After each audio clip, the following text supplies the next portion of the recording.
mode. Thank you so much. We start in 5 minutes. Thank you so much.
Okay, ladies and gentlemen, good day to all of you on site and online, and welcome to our 2020 International Climate Finance Forum. Today is our day 2 event.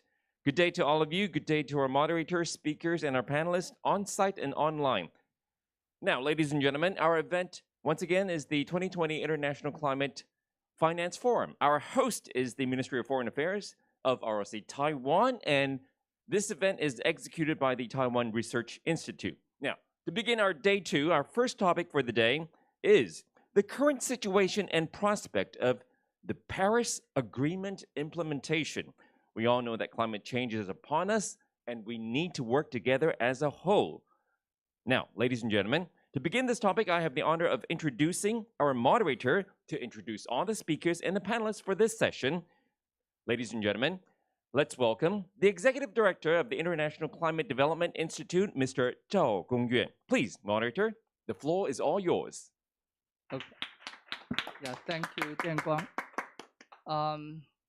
Good afternoon, ladies and gentlemen, and all the audience on our website. It's my great pleasure to chair this session. And for this session today, actually, from my point of view, is one of the most important topic in this year, because this year, although we facing the threat from COVID-19 pandemic, however, this year is the year we review the Paris Agreement. And for today, although we cannot meet together in Glasgow for the COP26, however, we have this session to discuss what should be the implementation status of the Paris Agreement and how every country to contribute and also to push the Paris Agreement push forward. So for today, we have the panelists and speakers from Brazil and also from Taipei. So we will take different approaches to check how we can proceed this Paris Agreement. Okay, so for the first speaker today, I would like to invite Ms. Maria Rolim from the Rolim Balti Leite Campus from Brazil.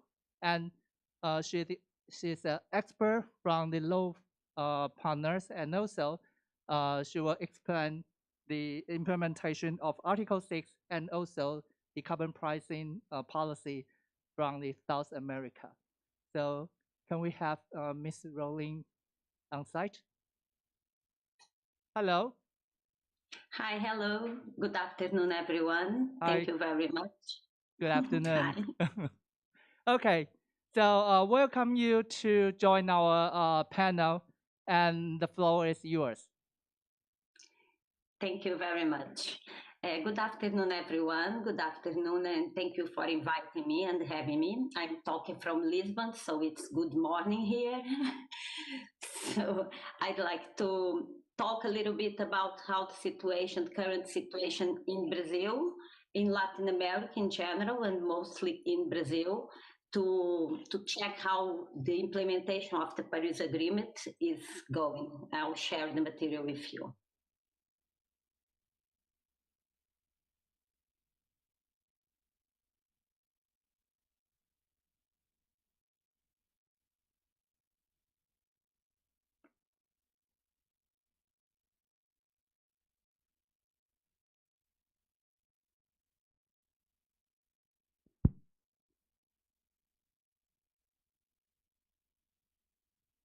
Maria, we cannot hear your voice. Would you mind if you check your microphone?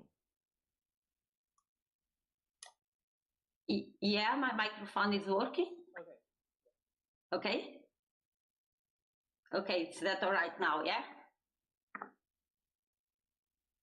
Can I proceed? Yes. Yes, please. Okay, sorry about that.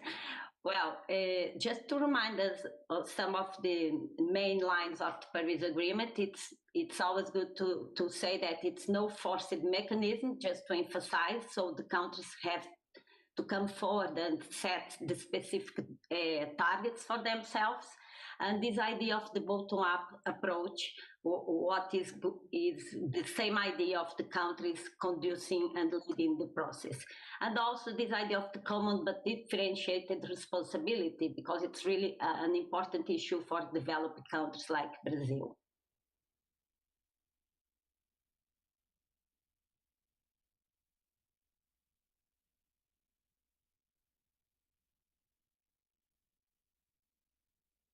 Your voice, please. Yeah, okay, I don't know what's going on. I'll talk again. I'll talk a little bit of the Article 6.2, which is regarding the carbon market implementation and the pricing of the carbon, the Paris Agreement.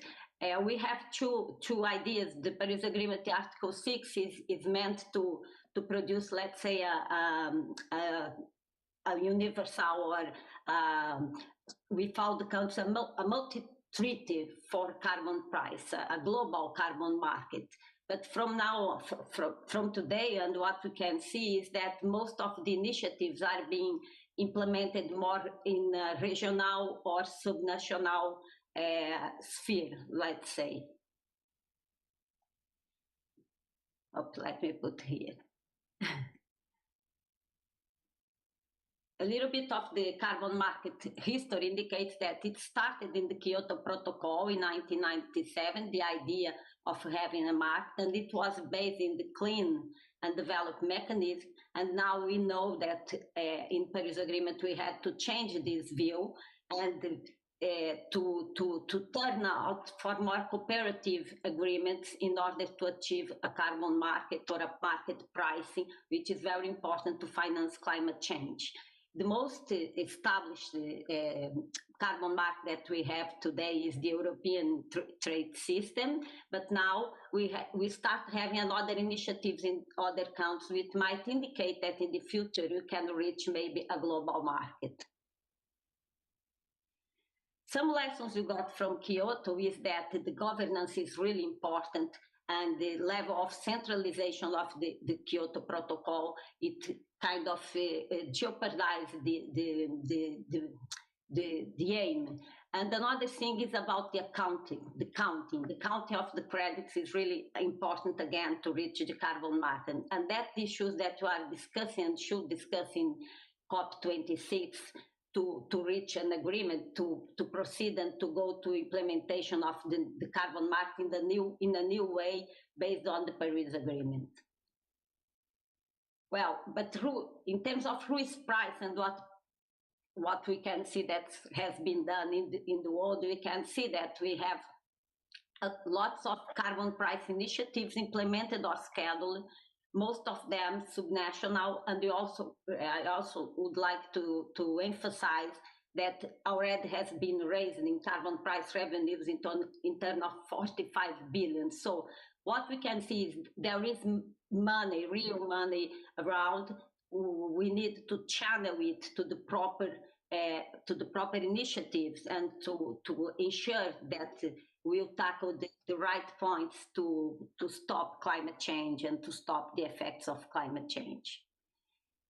Looking at the map, I know maybe you cannot read the legenda, but you can see that most of the countries here are trying to implement or start some initiative in terms of carbon market.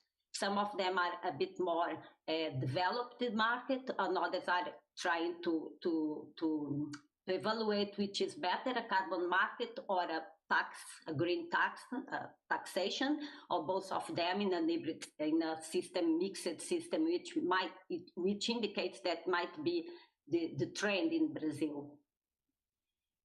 Focus on Latin America a little bit. You can see now that Mexico, Chile, Colombia, Argentina are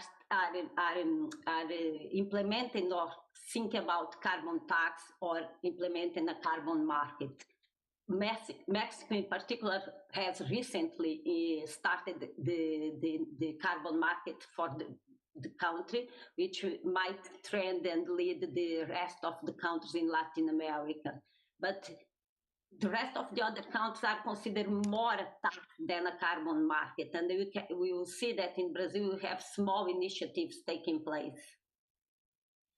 Well, in terms of Brazil has assumed in the Paris Agreement to reduce 37% of the emissions and 43% by 2030. We still don't have, we have a very clean energy mix in Brazil, so the energy doesn't seem to be the big problem. But as we will see, our main problem is deforestation and maybe the transportation sector. Yeah, in terms of what is the problem in Brazil, in terms of what are things we need to tackle, is mostly, as you can see, the land use, deforestation, because of the agriculture and also the industry. Energy doesn't contribute too much for the end because our electricity comes basically from water. Well, but we, judging by today, we are not in a good track. It doesn't seem that we will reach the targets, and our current policy is not doing very well in tackle deforestation in particular. So we need to have more funding and more initiatives in terms of reaching the targets. We do have some initiatives in place in terms of deforestation, but just started in 2020, and also to expand and to value the environmental service market to allow the financing of the deforestation problems as well.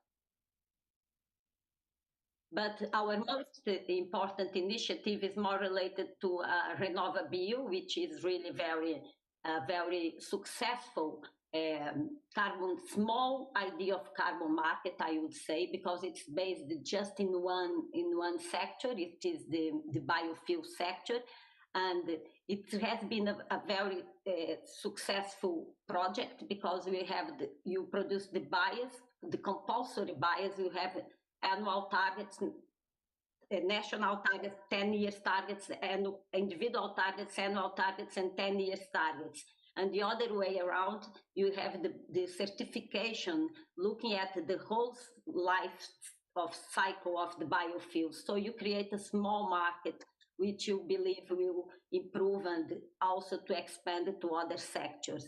It started last year, so it is really a very successful program because you also have the industry.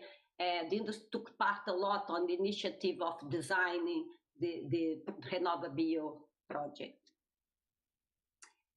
And then I had some points for us to think about how to move forward to use my rest of the time. And the main thing is for developed countries is because the climate change affects their competitiveness, but also taxing might affect it. So we need to find a compromise in between to still develop, but with new and broader international, let's say, approach that promote development policies rather than allow us to pollute. So the idea is not the developing countries needs time to still pollute and then to catch up with the other countries. It's the other way around. We need funding to having more an approach of our policy starting from the beginning in terms of clean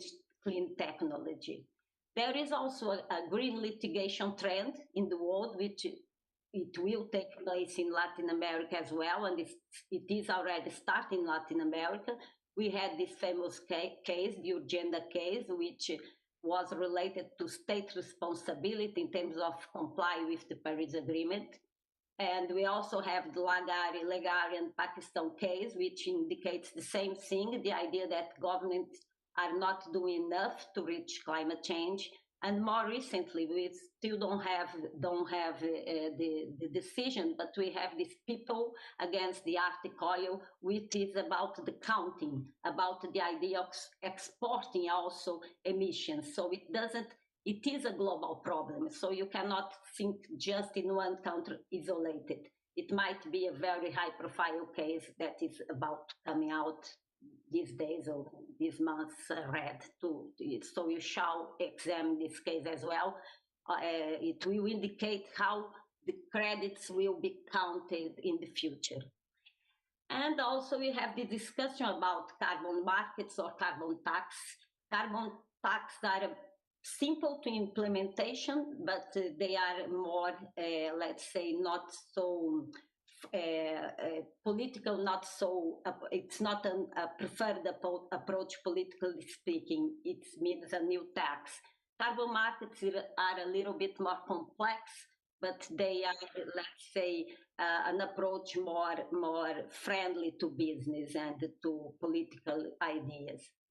And also we have this impact of the pandemic in Brazil and in the world, as we know, and it has slowed down a little bit the program, the Renovable, and any other initiatives. There are some litigation trying to reset in the standards, but to also have some private initiatives for funding new research, and this research has been focused on energy, renewable energy, and also to deforestation programs. And we have funding from UK, basically from UK, investing in research, new alternatives to Brazil move forward in deforestation and more renewable energy, and to foment policies that start from the beginning based on clean technology. Well, thank you very much. I'll leave my time for discussions, and thanks again for having me. Okay, thank you, Maria.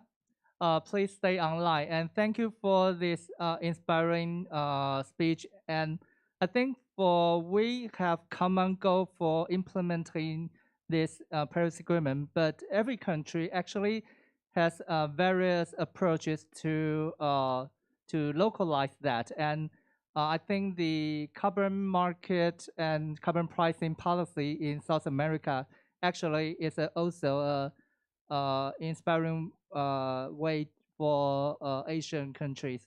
So for your information, actually for Taiwan, we are discussing our carbon pricing policy. I think maybe the end of this year we will have further information. I think probably our next speaker can provide further information for that. Okay, so for localize this implementation for Paris Agreement, actually, I would like to introduce our second speaker, Dr. Zhong Siming.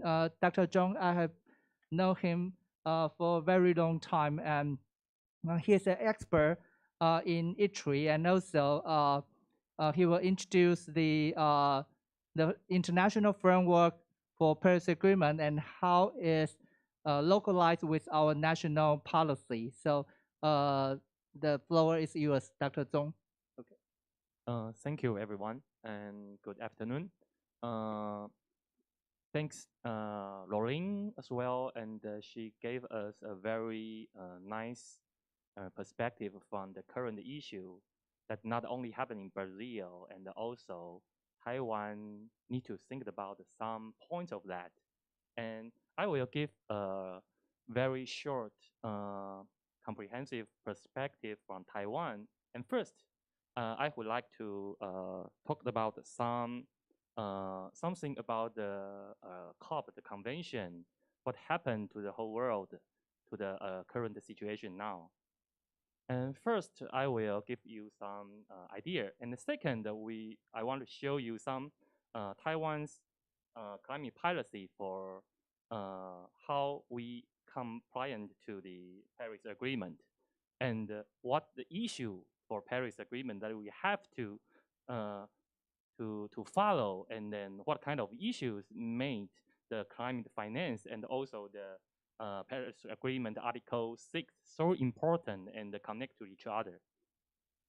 And first, I think if you have been to COP since COP 23rd, and there's a very, very big climate event. It's called Tanaloa Dialogue.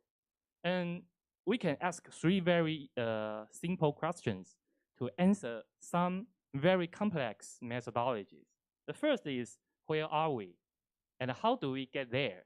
And how do we want to go? Then we can ask ourselves from from the world perspective, or we can ask our peers, international peers, to cooperate together. How can we achieve the Paris Agreement goal? The first, we can ask, where are we? So from the whole world perspective, we can have some idea that even this year, we met the very serious global epidemic situation. The average temperature is still on the rise. And today, this year's temperature rising is more than 0.1 degree than previous year. And so the situation is still going on. So this year is only have some temperature rest for a lot of serious problem from the climate. And how is UNFCCC process? There is one big event just happened in the last minute. We call the Doha Amendment. It just ratified last month. And we understand that the Paris Agreement had been ratified for like 4 or 5 years, but the rule book haven't shown up in our world.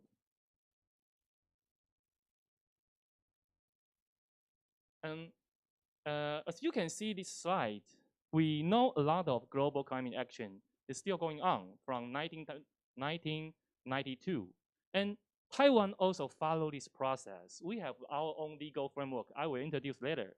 And what kind of the legal framework for today's world? This slide shows the structure of Paris Agreement.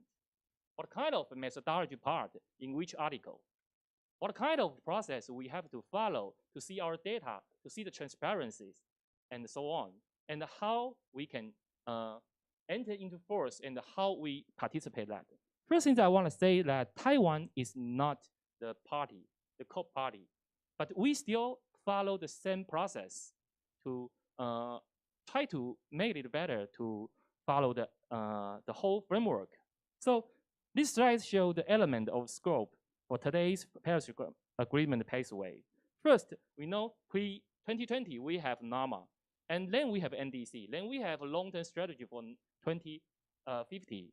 So Taiwan also have NAMA in 2010, and we have NDC in 2015, and also we have Greenhouse Gas Act in 2015 as well.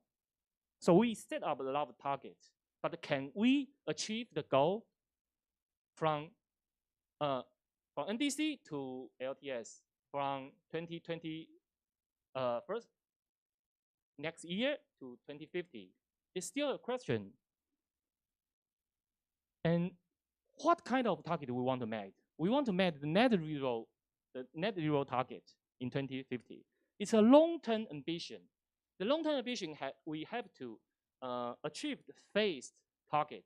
Then we have to set middle and long-term goal, and then to step by step to achieve that. Or we have very big ambition to change the whole world, even included every part of every sectors in Taiwan.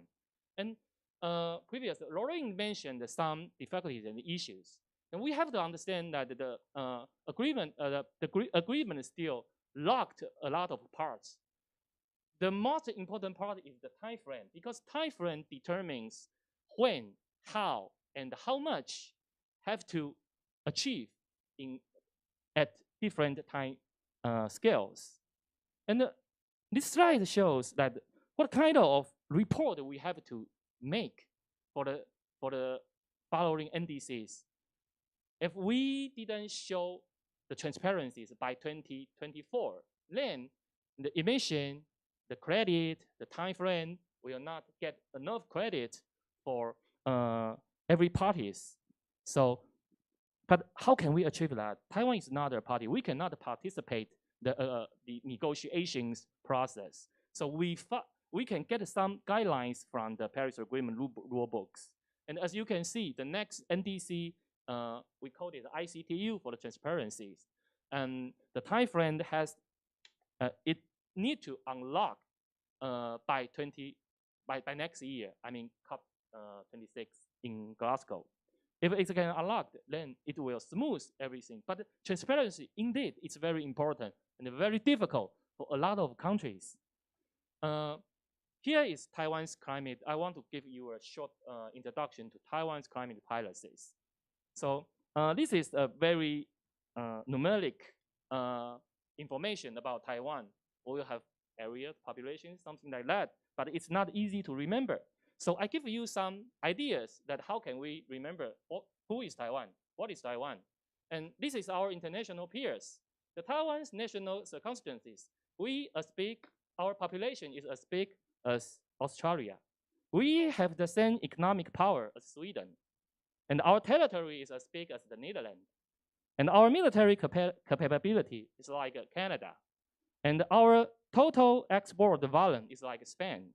And we have the same, more or less the same total import volume like Switzerland. So in economic wild, the emission in Taiwan is a very, very big question for every sectors, economic sectors. And also in Taiwan, we also affected by the adverse effect by the global warming. And our average temperature rising is more than the global average. And we also suffering a lot of climate change impact, like hurricanes, typhoon, and also some side effect. And how can we achieve that? We need social and political drivers in Taiwan. So we published our SDGs to follow the SDG 2030. And also, we internationally, we participate all UNFCCC process. And in Taiwan, we also set up a complete legal framework.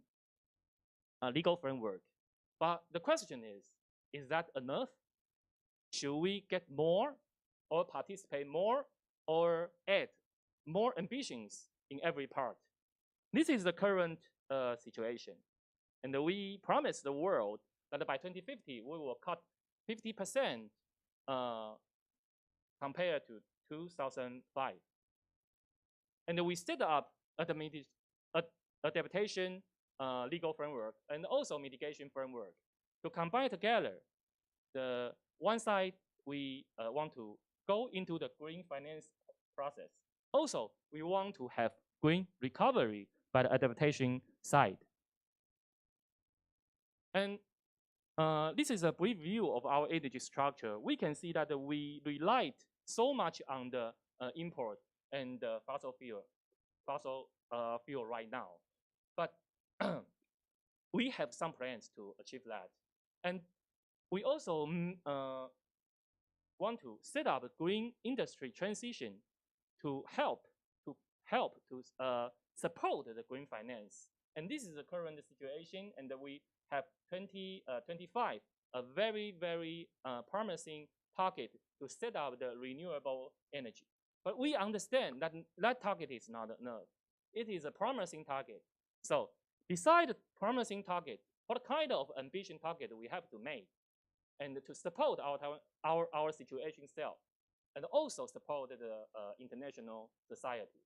And so the detailed emission control action plan is like this. We have every sector very, very detailed. So we have already set up so much measurements. But how can we combine the measurement and the much, much more ambitious target is the next stage things. And also we have enough adaptation action plans. So we have enough active capacity for protect our society against the climate change. So, and also we lower down to every counties to build a sustainable city homeland. But still, what kind of environment in the future we want? This is a collective vision for everyone in Taiwan. So the final question is, what kind of other response measures can help us to the net zero? And so the net zero to the next zero is a very big question. So not only the question about the zero, because if we achieve the net zero emission by 2050, but the situation is still going on, economic is still going on, then by 2070, it's still up again. So we have to go to the net zero, and the next is all the way to the zero. So it's very, very ambitious and difficult. Fortunately, we have international friends and peers. For now, like almost every NTX per one countries participate the carbon neutrality coalition. And you can see all the countries has the same difficulties and challenges as well. They have high percentage of fossil fuel combustion. But some countries, we can understand what kind of, they are going down now. So we can learn more from them. For instance, we can learn more how they use energy demand, how they improve energy efficiency, how they change the structure of the energy structure. And so if we have to achieve that, Taiwan's GHG Act has already on the path of the Paris Agreement of the target of Article 2. But now, 1.5 degree pathway is very, very difficult to achieve. So this is our ambition to accomplish some works to that. And this slide, you can see we have 4 stages. Each stage can help us to against what kind of global warming situation. So by the right side is the Paris Agreement structure. By the left side is the Greenhouse Act in Taiwan. So we have already met the legal framework and also the 2 degree pathways, and also follow the IEA scenarios.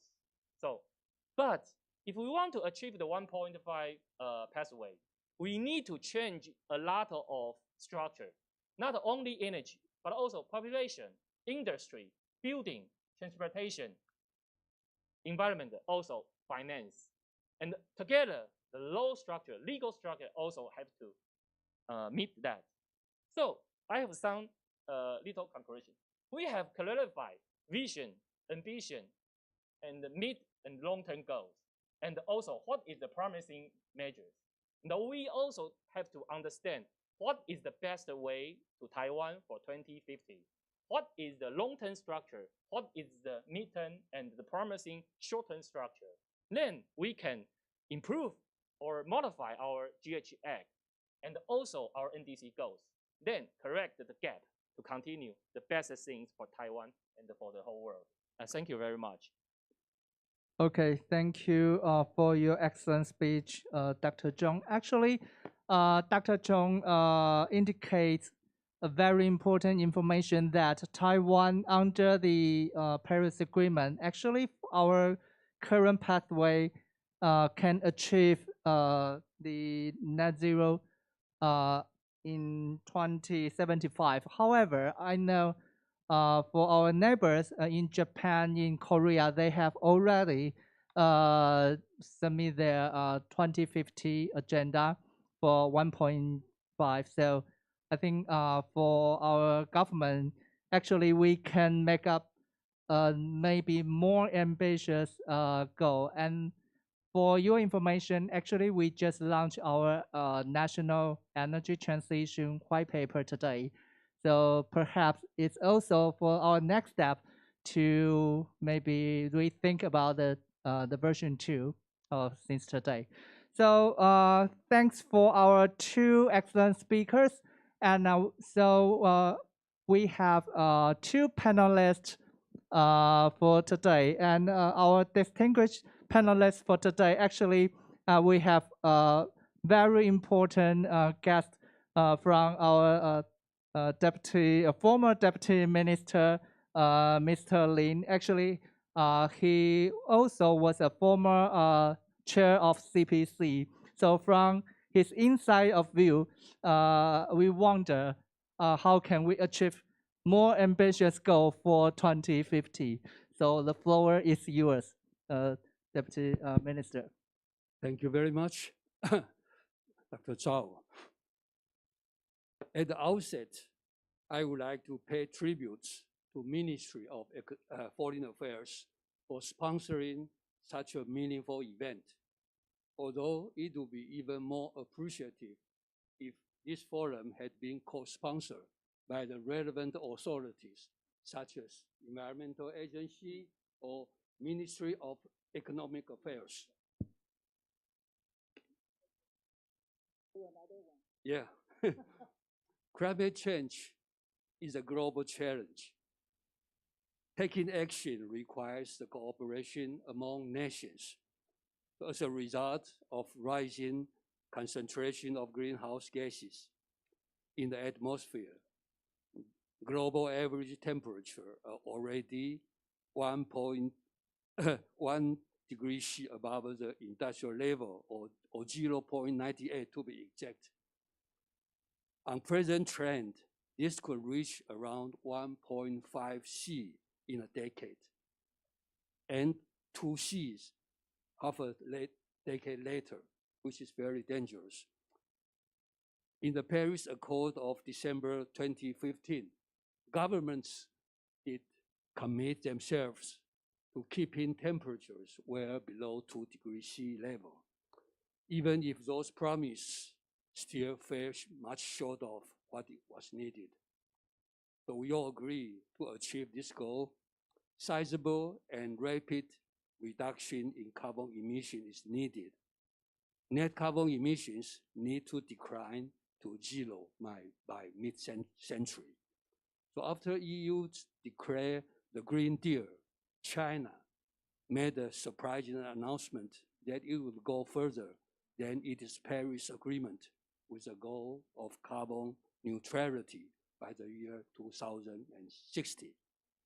Although details of this commitment is not yet clear, if the 2060 goal is successful, global annual emission will reduce by a quarter amount. Immediate after China, Japan's new Prime Minister, Suga Yoshihide, also promised to reduce Japan's net emission of greenhouse gases to zero by 2050. And 2 days later, Korea followed suit, also made a similar promise of zero emission by 2050. Although those governments don't yet have a clear vision as how to achieve these targets, but the target itself is a way to start the conversation. In Japan's case, there are also have 160 local governments pledge zero emissions by 2050, and leading companies such as Sony, Panasonic, Sumitomo Chemicals have adopted ambitious targets, and even the K-Thailand, the biggest consortium, already started talking about decarbonization. So the other good news is that Mr. Biden has won the US presidency. During his campaign, he has vowed to return to Paris agreements on climate change and take US back to the leadership position in the fight against climate change. Under the Paris Agreement, updated plans aimed at achieving enhanced goals are expected to be filed by ratifying countries every 5 years. They are due this year, 2020. We anticipate that the US will soon not only rejoin the Paris Pact, but also come up with enforceable targets that will take America to net zero emissions by mid-century. As I mentioned, a successful net zero transition requires the cooperation among nations. So in IMF's recent report, this year's World Economic Outlook, the major focus is on mitigating climate change. The report raised 3 points which deserve our attention. The first one, we should front load the green investment. And the second, aggressive funding of research and development. And number 3, a credible long-term commitment to rising carbon prices. So Dr. Zhong Shiming just mentioned our government enacted the Greenhouse Gas Reduction and Management Act in 2015 and made a pledge to reduce CO2 by 50% as compared to the best year of 2005. That was a benchmark made 5 years ago. And what is desperately needed is a renewed commitment with a more ambitious objective of emission reductions in line with our neighboring countries. Taiwan is an important link in terms of global supply chain. While most of the major global companies started their exercise of decarbonization, there is no reason that Taiwanese companies can afford to stand by the sideline and stay as a spectator. Only last month, Japanese government, in particular the METI, sponsored many high-profile international conferences focused on beyond zero emission society in light of the COVID-19, such as GCFD Summit 2020. In my observation, Japanese government used to develop energy policy first, then they thought about climate reduction policy. This time, the order is reversed, and Japanese government is commended by international communities for taking proactive actions in this regard. Taiwan has won many renowned credits in the fight against COVID-19, but in the fight against climate change, we are very much falling behind other advanced economies. Therefore, we sincerely hope that our competent authorities can take immediate actions to keep pace with international societies. That was my comment. Thank you.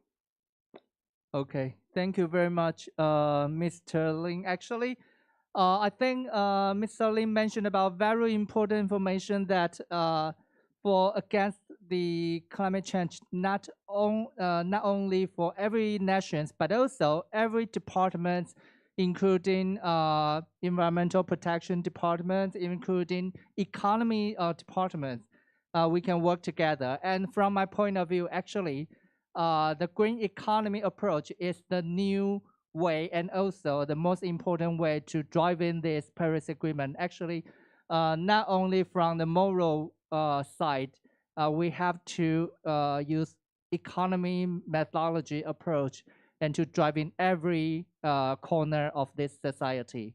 Okay, so our last panelist actually is my very good friend. I know her for almost 20 years already. Oh, wow. Okay, so Professor Lee, actually, Professor Lee is a very famous scholar in Taiwan and also well known for international climate change policies. So she will bring her inside view. The floor is yours, Professor Lee. Thank you.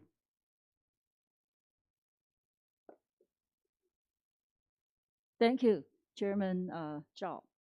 And I'm very pleased to be here today. This is really one of the rare and unique moments here. As you can see, all the panelists here are wearing masks. Also, and I'm the only female panelist in this particular event. What we just heard from our NGO, our partners from Brazil, talking about the case of Brazil. And then we heard the Taiwan status in terms of in compliance to the Paris Agreement from Dr. Zhong. And then very, very useful and insightful remarks from our deputy minister, right? It was, okay, formal deputy minister from our economic affairs department. So I'm going to refocusing on some of the aspects on the net zero emissions to complement what's being said. I think this is like the third wave in terms of our future emission scenarios. And then just recently that we have a UN global initiative. It's called Race to Zero campaign, and asking for all countries to get involved and then setting minimal criteria for designing net zero targets. And then all stakeholders should get involved, including governments, academia, businesses for sure, and then, of course, our civil society actors. And then also that there is a advocacy that to ask for the self-pledge to reach the net zero emissions by 2050, which is in line with the spirit of the Paris Agreement. And then, in addition, that a implementation plan will be submitted prior to the COP26. So this is something new and then deserving our attention. Conceptually, if you look at the PowerPoint, you can see is basically when we say net zero emissions, that means we have the man-made greenhouse gas emissions, and then with all the mitigation initiatives, plus the carbon removal. The carbon removal is really a removing all the greenhouse gases from the atmosphere in the process, also known as carbon removal. And then from the atmosphere, so therefore, when those two lines intersect, then we could have a net zero emission curve there. So how to do it? So first of all, we have mitigation and then balanced out with the carbon removal. Or you can call it carbon neutrality, yeah. So here, then actually there is a timeline. This is based on our IPCC special report, based on different scenarios. According to the Paris Agreement, so far that I think that's a higher temperature control targets will be like by what? Net zero emission targets, then by 2050. If you can go further, see, this is based on the IPCC report. According to the assessment with the different scenarios, now if we look at the 1.5 degree, the temperature rise, limiting to the 1.5 degree, then you can see here, it implies that the average, the net zero on average by 2050 to 2052. And the total greenhouse emissions reach net zero between 2063 and then 2068. So this is what, by the half of the next century. If we look upon this 2 degree scenarios, then the implication is what? It's quite different. That means the year will be far lagged behind. So you can see that based on the different scenarios, you can come up with a different timeline. The thing that most interests me is so far that there are countries, about 20 countries, that are pledging this net zero emission targets, including Japan, and then South Korea, Singapore. As you can see here, you know, like UK, France, Costa Rica, New Zealand.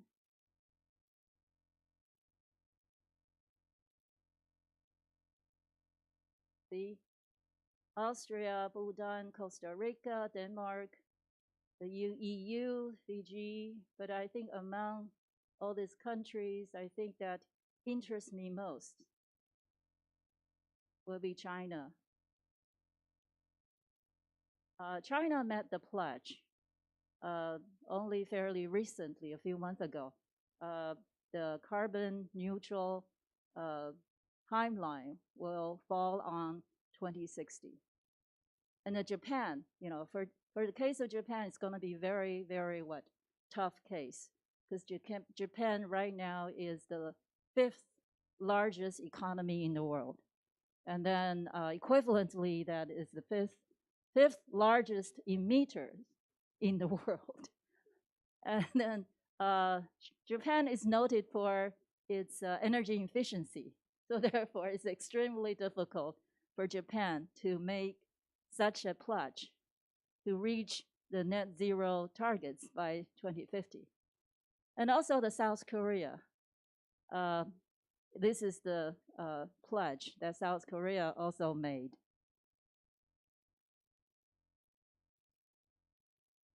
You can see this one. Okay.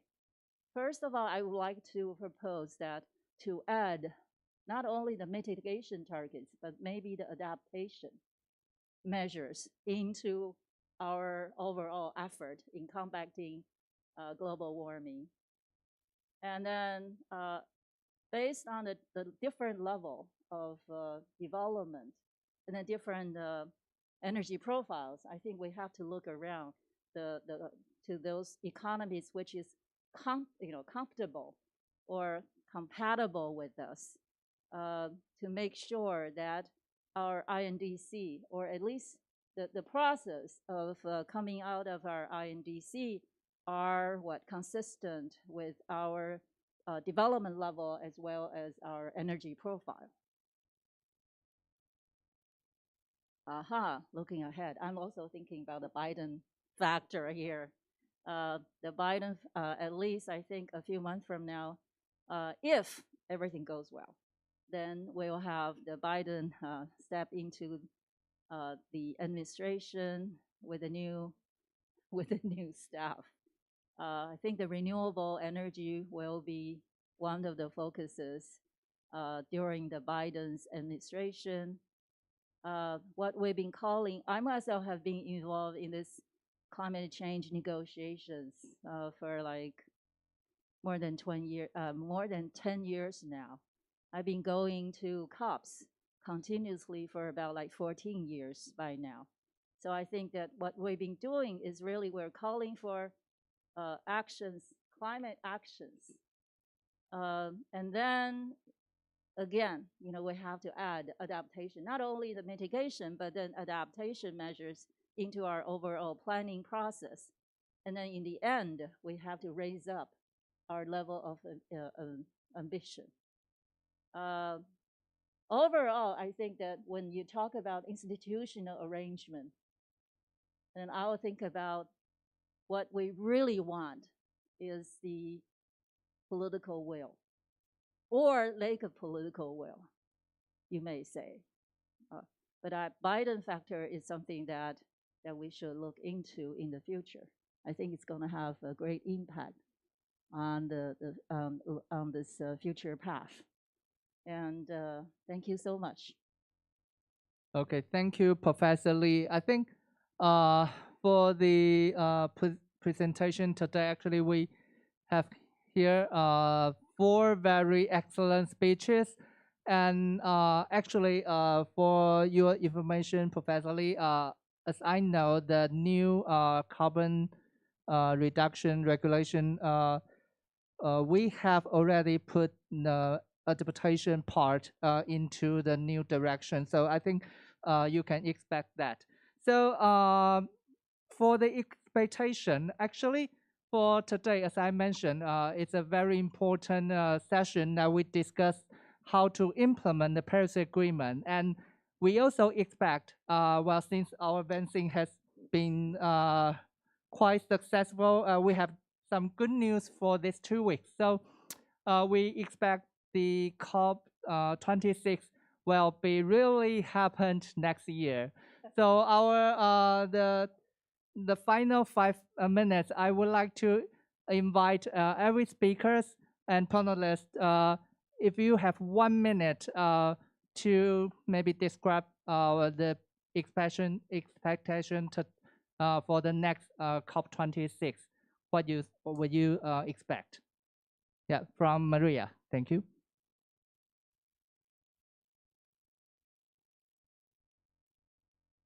Yep. No. Okay, you cannot hear. Okay, now I can. Yeah, that's okay.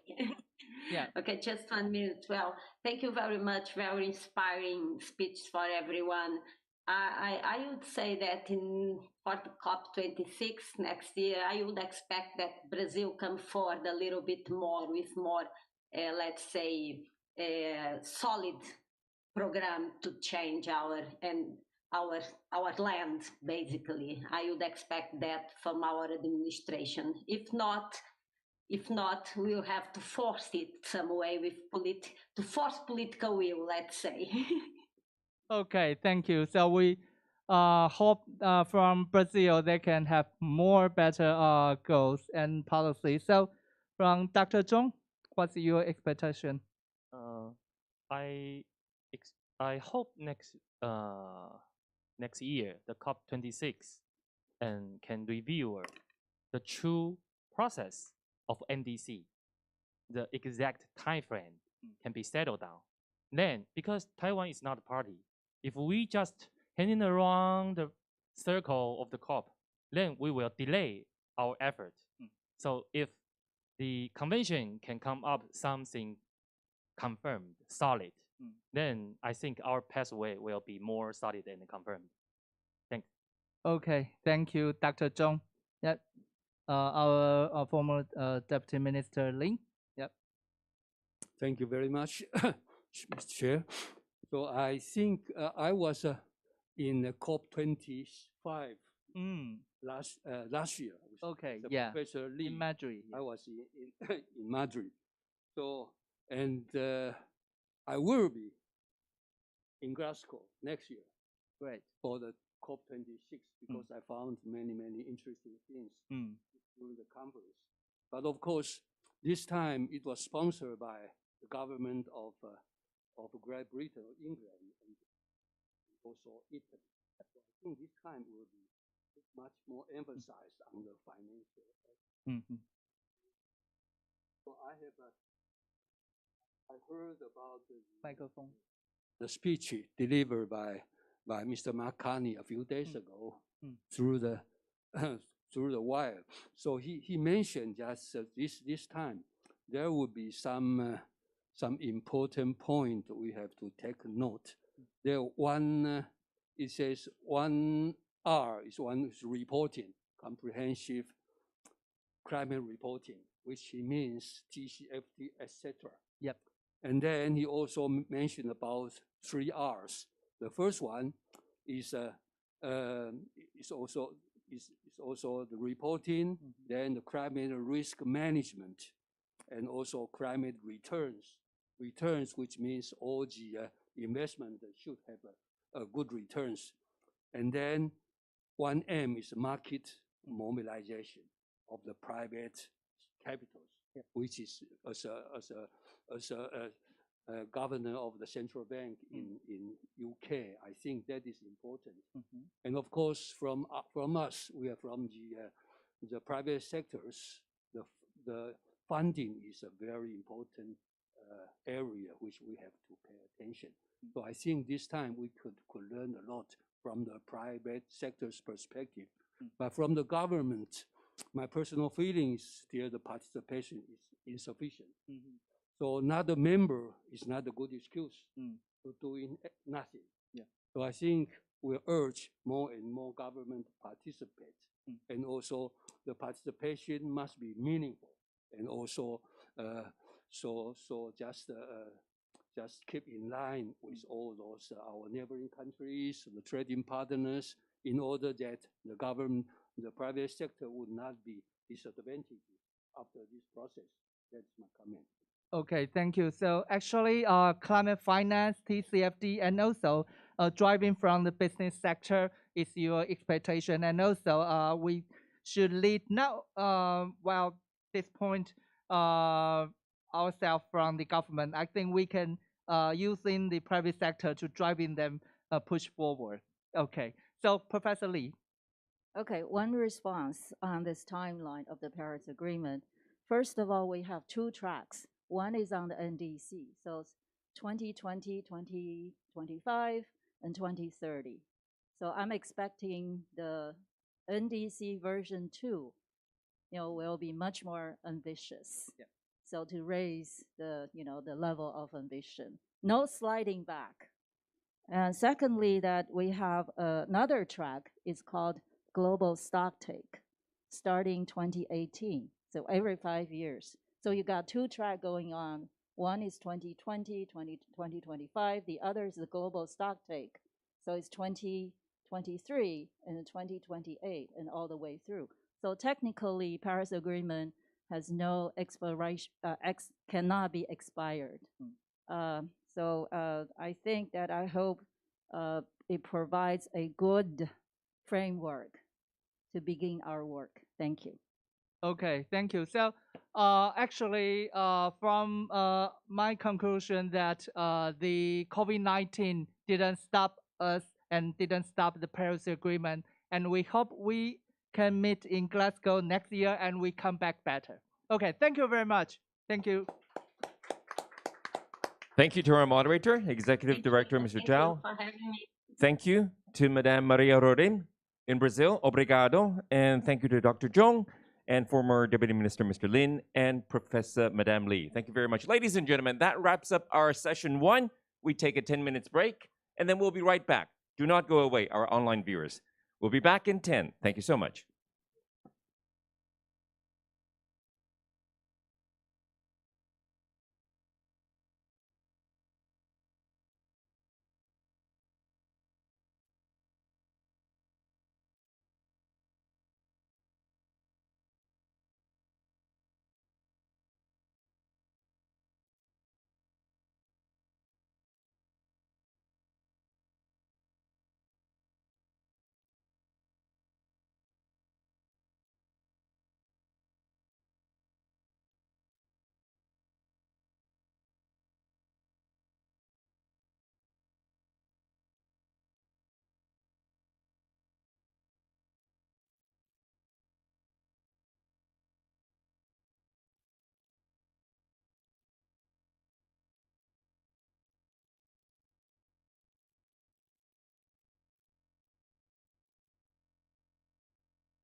Hello. Hello. Hello. Hello. Hello. Hi.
Okay, ladies and gentlemen, on site and online to our viewers, welcome to our day 2.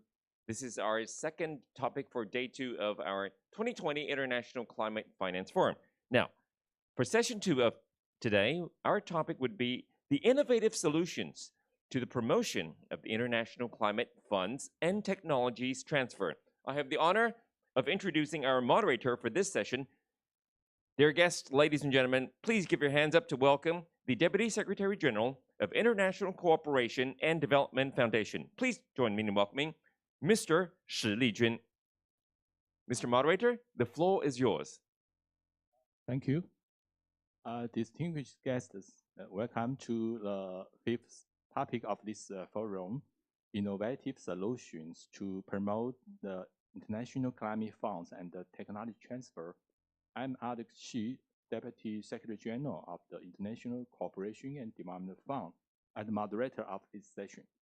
First of all, I would like to thank Taiwan Research Institute and the Ministry of Foreign Affairs for organizing this significant event where we can exchange ideas and benefit from the discussions. In this session, we will have two parts.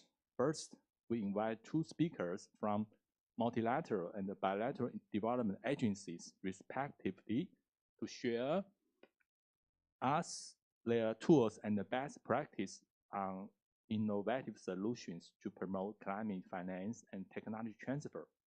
Secondly, we will invite three panelists from domestic and the regional development banks to share with us their thoughts regarding the technology-led innovation transformation.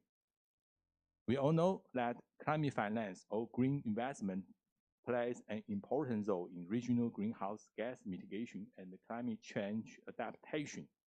Climate finance is also a crucial instrument for renewable energy, energy efficiency, and the circular economies.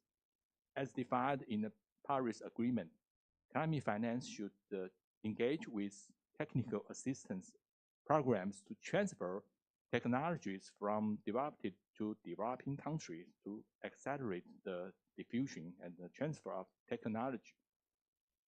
With the Paris Agreement in place, the burden of climate action has shifted from international discussions to implementation. And with that shift, it became clear that far more innovative-led climate finance and technologies from both public and private sectors will be needed to meet global climate goals and each country's national determined contributions. Today, we are very lucky to have the first speaker from the leading international climate finance institution, Green Climate Fund, Mr. Andrei Chicherin. Mr. Chicherin is leading the innovation, technology transfer, and co-founding platform team of private sector facility in GCF. He joined Green Climate Fund in 2017. Prior to GCF, he had worked for over 18 years as an investment and finance professionals with regional authorities, private companies, and international organizations in countries spreading across East Europe, Asia, and Africa.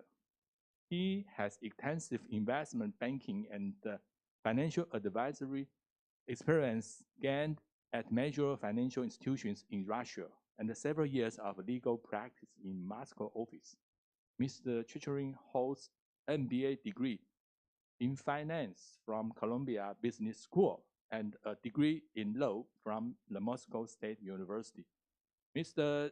Chichering, the floor is yours. Please. Thank you very much. Thank you very much, Mr. Chair.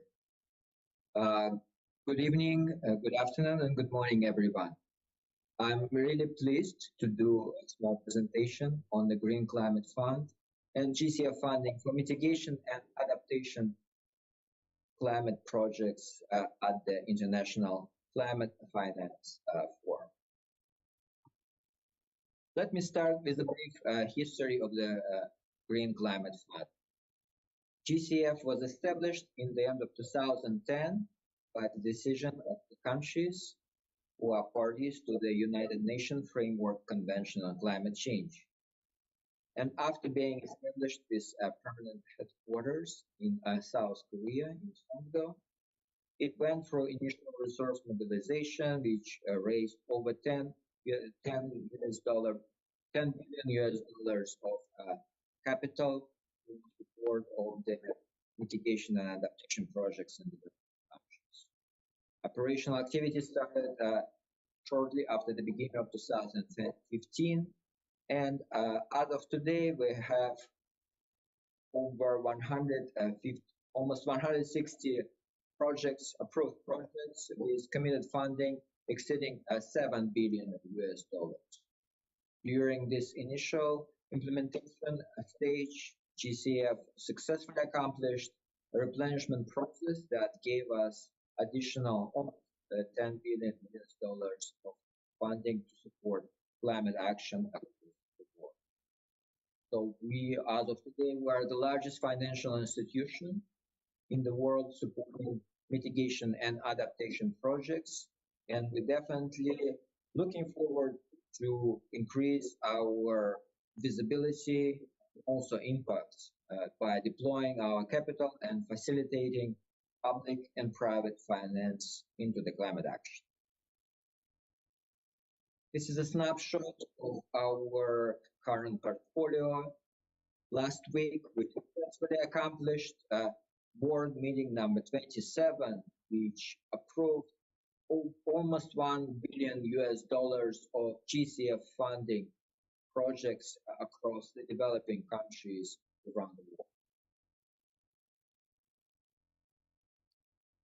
It was mentioned earlier that private sector is one of the key stakeholders that not only benefits from the support of the climate finance, but also can contribute to the decisive role of the climate action across it. In GCF, we have dedicated private sector facility, which is intended to catalyze private sector finance into the climate action, mitigate risks that may face new technologies and uncertainties of the developing countries, facilitate development of supporting infrastructure in terms of local access to finance, regulatory frameworks, and of course, knowledge sharing and technology transfer. Private sector facility recognizes the importance of climate action and supports this with various tools that are available to us in form of loans, equity, guarantees, and even grant financing that we deploy in our private sector projects. For us, the risk private sector finance, we provide flexible terms with increased level of concessionality, meaning that we charge less interest for our funding in terms of loans. We are more patient as equity capital providers, and we are not targeting traditional breakdown between risk return that are sought by participants from the pure private sector financial institutions. In exchange, we would like to see for our projects visible results in terms of mitigation and adaptation targets, and also wider benefits that would create real climate-related projects for the beneficiaries in the developing countries in terms of jobs, in terms of health and well-being, environmental sustainability, and other positive impacts.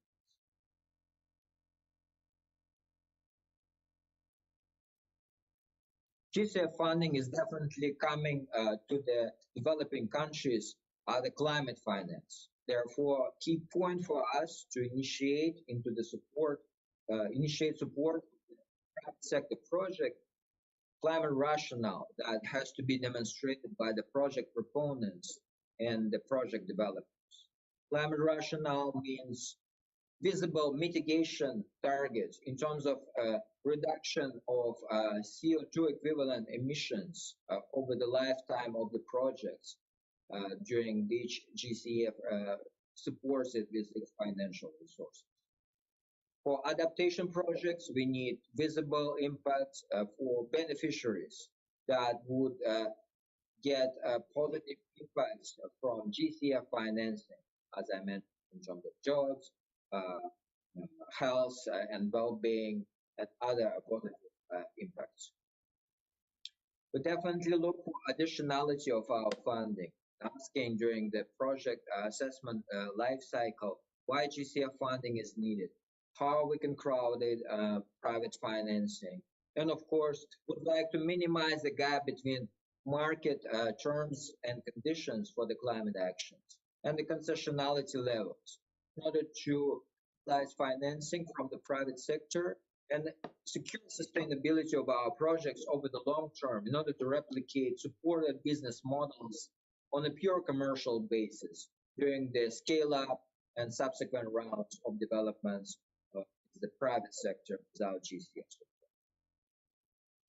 We are a country-driven institution, and important requirement for the GCF funding is non-objection from the countries that are hosting our projects to the support of GCF funding and funding from the private sector that might come to the climate-related projects in the country.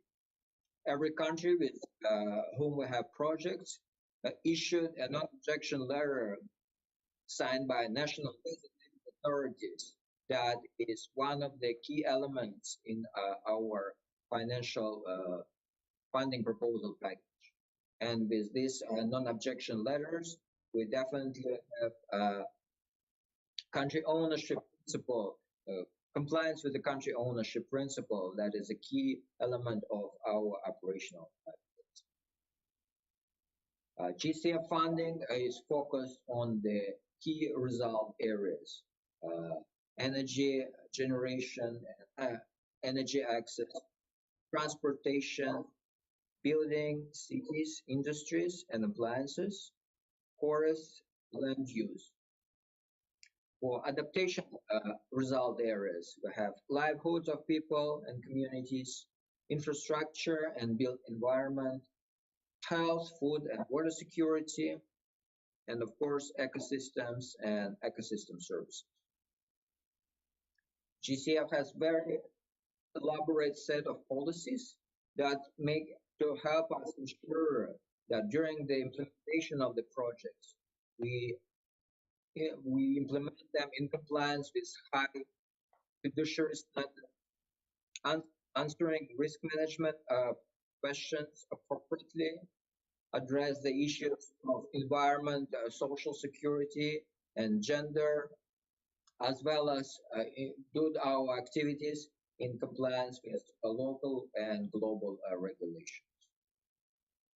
That process is definitely supported by a comprehensive set of documents, including standardized funding proposal, supported by feasibility studies and financial models, project timelines, and supporting documentation in form of gender analysis, environmental studies. That's a lot of work that we're doing in the Green Climate Fund during the assessment of our projects. And this assessment is based on the 6 investment criteria that are analyzed by the Secretariat, my colleagues who are working on the analysis of the funding proposal, and subsequently supported through the approval by the decision of the GCF. So these 6 investment criteria that have to be reflected in our funding proposal, of course, are impact potential, meaning the potential to contribute to achievement of funds mitigation and adaptation goals. Paradigm shift potential, meaning that our project should not be one-off deal, but go way beyond during the long term after one-off investment from the green climate. Third investment criteria is sustainable development potential. For us, it is critically important by the economic, environmental, social, gender covenant during the project development and implementation. Most principal investment criteria is country ownership, not only in terms of non-objection letter, but also in terms of capacity to implement the project, meaning that the country either have to have already in place or aspire, going hand in hand during the process development to create appropriate policies, climate strategies, and of course empower local institutions to implement them. Another important investment criteria is efficiency and effectiveness.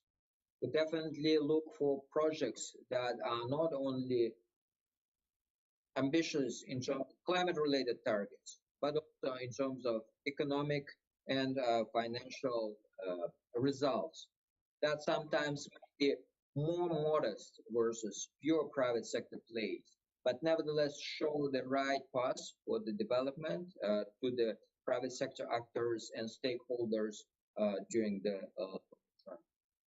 implementation strategies. And final investment criteria, needs of the recipient. We definitely do not want to create some assets or projects that would support unneeded improvements. We are quite limited, even with such an impressive commitment from developed countries. We're still limited in our resources, given the global scale and magnitude of the climate-related challenges that the humankind has in front of it.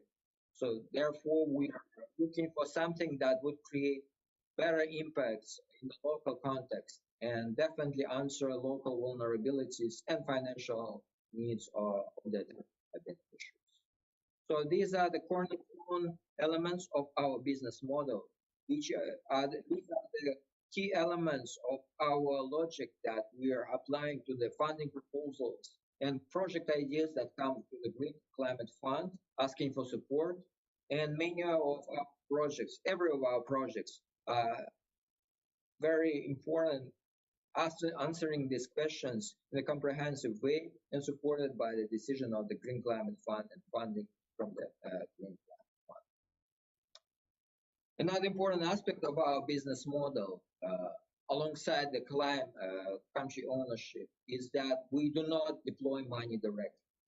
Green Climate Fund is quite limited in terms of its organizational resources to support projects across the globe efficiently in many countries. Therefore, Green Climate Fund deploys its money through the accredited entities.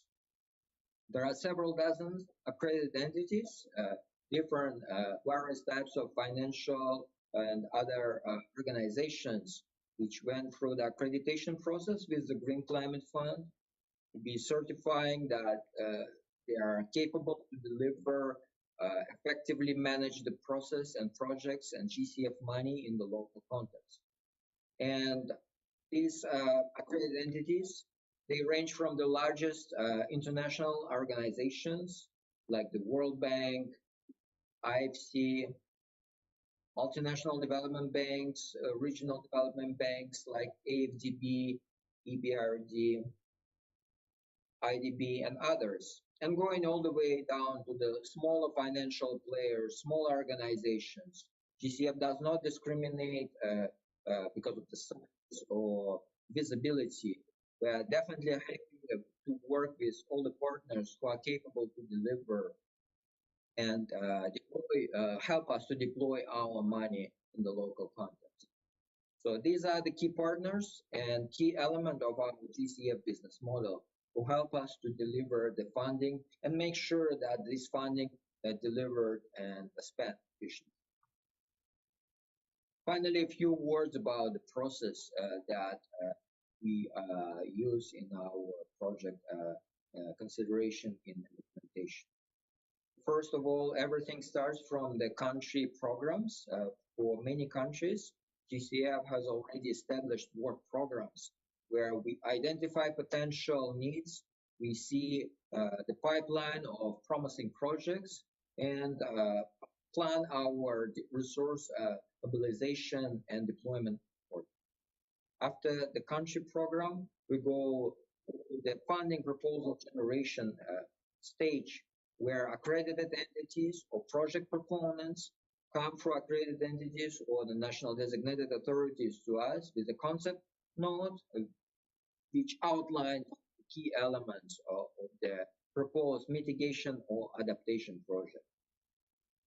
After preliminary considerations, we go to the stage of the formal submission of the funding proposal, which is a more detailed document supported by other documentation in terms of feasibility study, financial model, and other documents that help us to assess internally at the Secretariat project against above mentioned 6 investment criteria. This due diligence process continues and is being verified by independent technical advisory panel of international experts who propose the project to move forward to the board level or ask additional information, or maybe can stop the project from further development if the climate rationale and investment criteria are not properly articulated. And finally, each and every project of the that were received at the Green Climate Fund comes to the board approval for the final review by the board members who come and have their meetings 3 times a year. The board member, GCF board is comprised of 24 members, 12 from developing, 12 from developed countries. And these board members regularly meet and decide on many aspects of the GCF operational activities, and of course, review and approve funding. After that decision of approval, GCF funding proposal goes into the implementation stage with assigning and creating a legal documentation in terms of funded activity agreement, disbursement of funds, and then ultimately reviewing the process implementation time. So as a largest international financial institution, we always welcome proponents and project developers to come to our website, get familiar with our process and detailed documentation, keeping in mind all the key principles that I outlined in the presentation, and definitely engaging accredited entities with requests to support, submit concept note with the Green Climate Fund for support, and ultimately implementation of their climate-related mitigation projects. The presentation material that I did today was shared with the conference organizers. So please feel free to check this website link. And of course, we are always happy to answer all your questions and your comments. Thank you very much. Thank you, Mr. Chechori, for your introduction about the GCF's operational principles and your business model. Like the old ethical saying, if you want too fast, you go alone. And if you want to go far, go together. To partner with other like-minded partners is crucial for combating climate change because of the time limitation. So now I would like to process to welcome our second speaker from Taiwan International Cooperation and Development Fund, Ms. Huiwen Xu. Ms. Xu used to be the Division Chief of the Policy and Planning Department of Taiwan ICDF and currently serves as Director of Lending and Investment Development. As Ms. Xu has rich experience in co-financing projects and to develop co-financing as well as on lending projects with regional development banks such as the European Bank for Reconstruction and Development and the Central American Bank for Economical Integration. Ms. Xu, the floor is yours, please. Thank you very much for your introduction. I will start from what is Taiwan ICDF. Okay, this organization was established in 1996 and was the first Taiwan organization solely focused on the international development of cooperation. You can see from the screen that our mandate to promote economic development, social progress, and welfare for all mankind.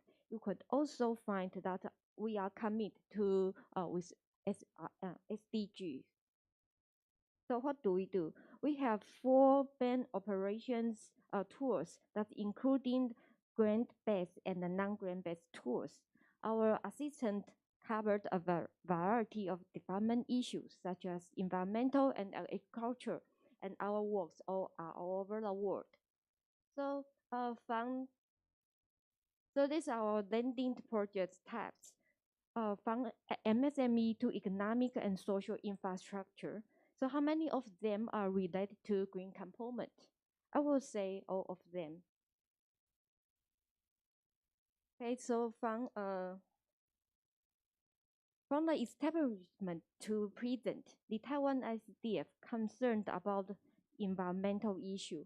From left to right, we can see at the early stage, we check environmental impact assessment of project proposal, especially infrastructure projects.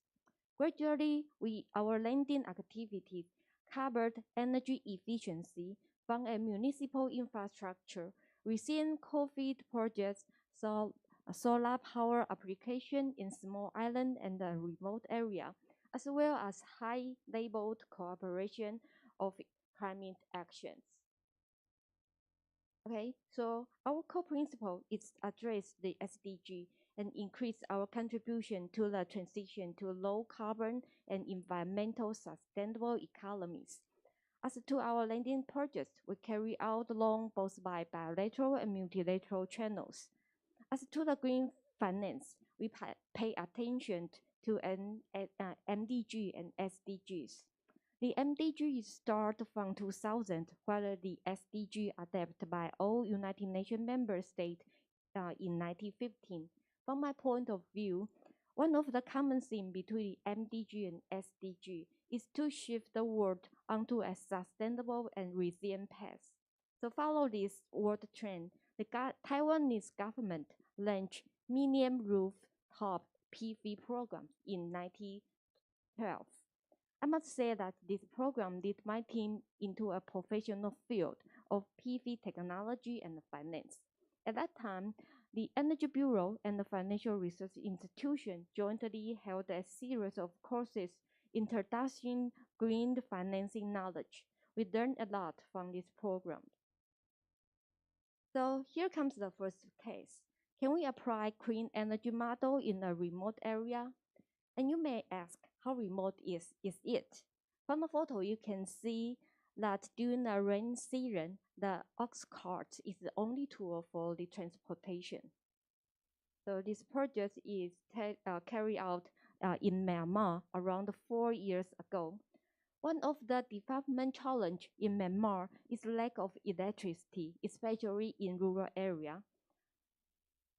The national power supply rate is only around 26%, and the power grid does not provide full countrywide coverage. Thus, there are around 60% of rural village in Myanmar with no access to electricity.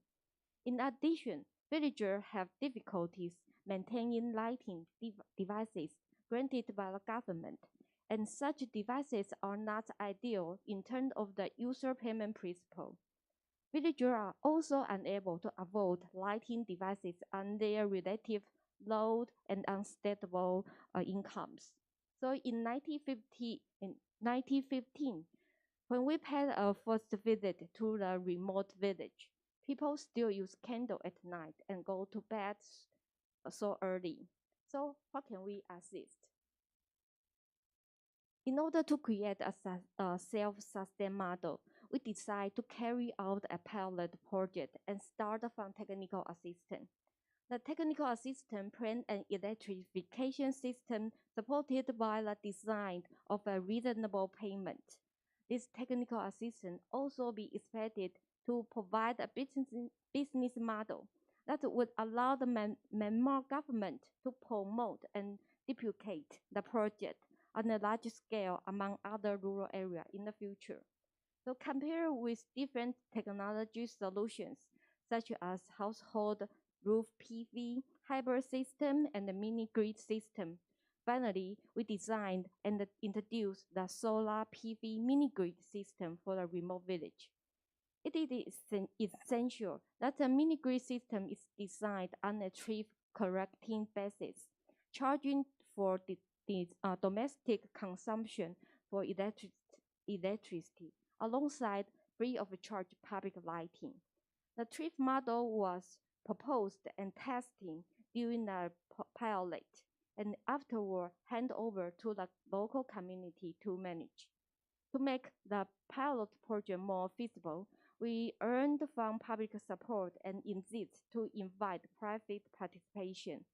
From the central government and the local government, they offer geographical and climate information, assist in organizing the village committee to work on the installation of power supply system. They also arrange the domestic transportation for equipment and material and so on. Taiwanese consultants facilitate operation and management capacity building through a power supply system management committee, which was organized by the village and the local government. The consultant team also trained the village committee in trip correcting.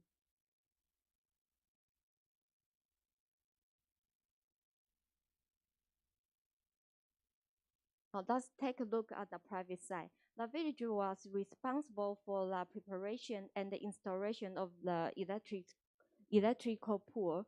They do not have too much money, so they donate wooden rod from their own resource. The planted site for the installation of the PV system are a piece of public land next to the temple. As you already know, temple play a very important role in the local people's daily life. After 3 years of operation, the mini-grid system is still working and the electricity trip correcting is sufficient to cover maintenance cost. It was to mention that an additional service that the committee decided to provide was to use the collected fee to give out the microloan to community members in need, which give them access to financial service they otherwise did not have. So instead of a fancy model, this pilot project focuses on practical and affordable. And this the day and night before and after. Okay, so this is our pioneering investment in remote area. So do you think this pilot project could become a bankable model? Okay, let's move to the small islands developing country. The main purpose is helping islands to tackle climate change. Small island countries face climate change impact directly, which could be dropped and even king tide. According to the National Survey, the Republic of Marshall Islands is extraordinarily dependent on import oil, which account for 90% of national energy use. The Marshall Island government endorse the National Energy Policy and the Energy Action Plan, and also announce their NDC, aiming to increase its local energy efficiency and increase diversified source for renewable energy. So upon Marshall Islands government's request, the Taiwan ICDF provided a long-term loan to the government and channel this fund through the Marshall Development Bank, MIDB, to relent to the household. The loan contained two items. One is for household demand-side energy efficiency investment, and the other is for installment of household solar PV system. We call it EE and RE project. To bring out incentive to the household, both ICDF and the MIDB's board agreed to provide available loan conditions. Addition to the facilitating financial access to EE and RE, the MEC, Marshall Energy Company, also take an important role to do the project planning, executing, and energy audit. Their involvement helped the MIDB to make loan assessments. So the Taiwan ICDF intervention is not only provide a long-term concessional loan, but also dispatch several consultants to discuss the technical and the financial viability with MEC and the NIDB. From a scientific point of view, consultants propose energy solution which include EE and RE all in one system and product to the government and MEC for their reference. One interesting to mention is one of our consultants came back to this island as an environmental volunteer on the next year. So the other ICDF's consultant service is to estimate the greenhouse gas emission and which adapt the international rule and the methodology.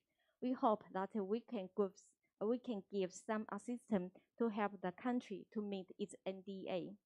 So this EE and RE project can be replicated. Okay, last part I would like to mention about the branded concessional finance. Branded concessional finance for development projects is one of the significant tools that the municipal development, multilateral development bank, and the development financial institution can use to increase finance for important projects, help address the SDG, and mobilize private capital. In the left-hand side, I show the basic principle of branded finance. The Taiwan ICDF lending project will cooperate according to those principles. And most of our branded finance projects are cooperating with the European Bank for Reconstruction and Development, the EBRD, which is reinforcing its position as a leader in green finance. Since 2011, the Taiwan ICDF began our participation with EBRD's green economy approach, which including sustainable energy, sustainable resource. Nowadays, it's become more broadened to cover diversified climate action. EBRD set up different special funds with specific purpose, then channel through the Taiwan ICDF and other donors funding to local financial institutions, municipal government, and also private company. Take Green Energy Special Fund, GES, as an example. EBRD discovered that due to the high initial capital expenditure requirement associated with advanced green technology, the municipal sector has difficulty to replace less energy efficient infrastructure.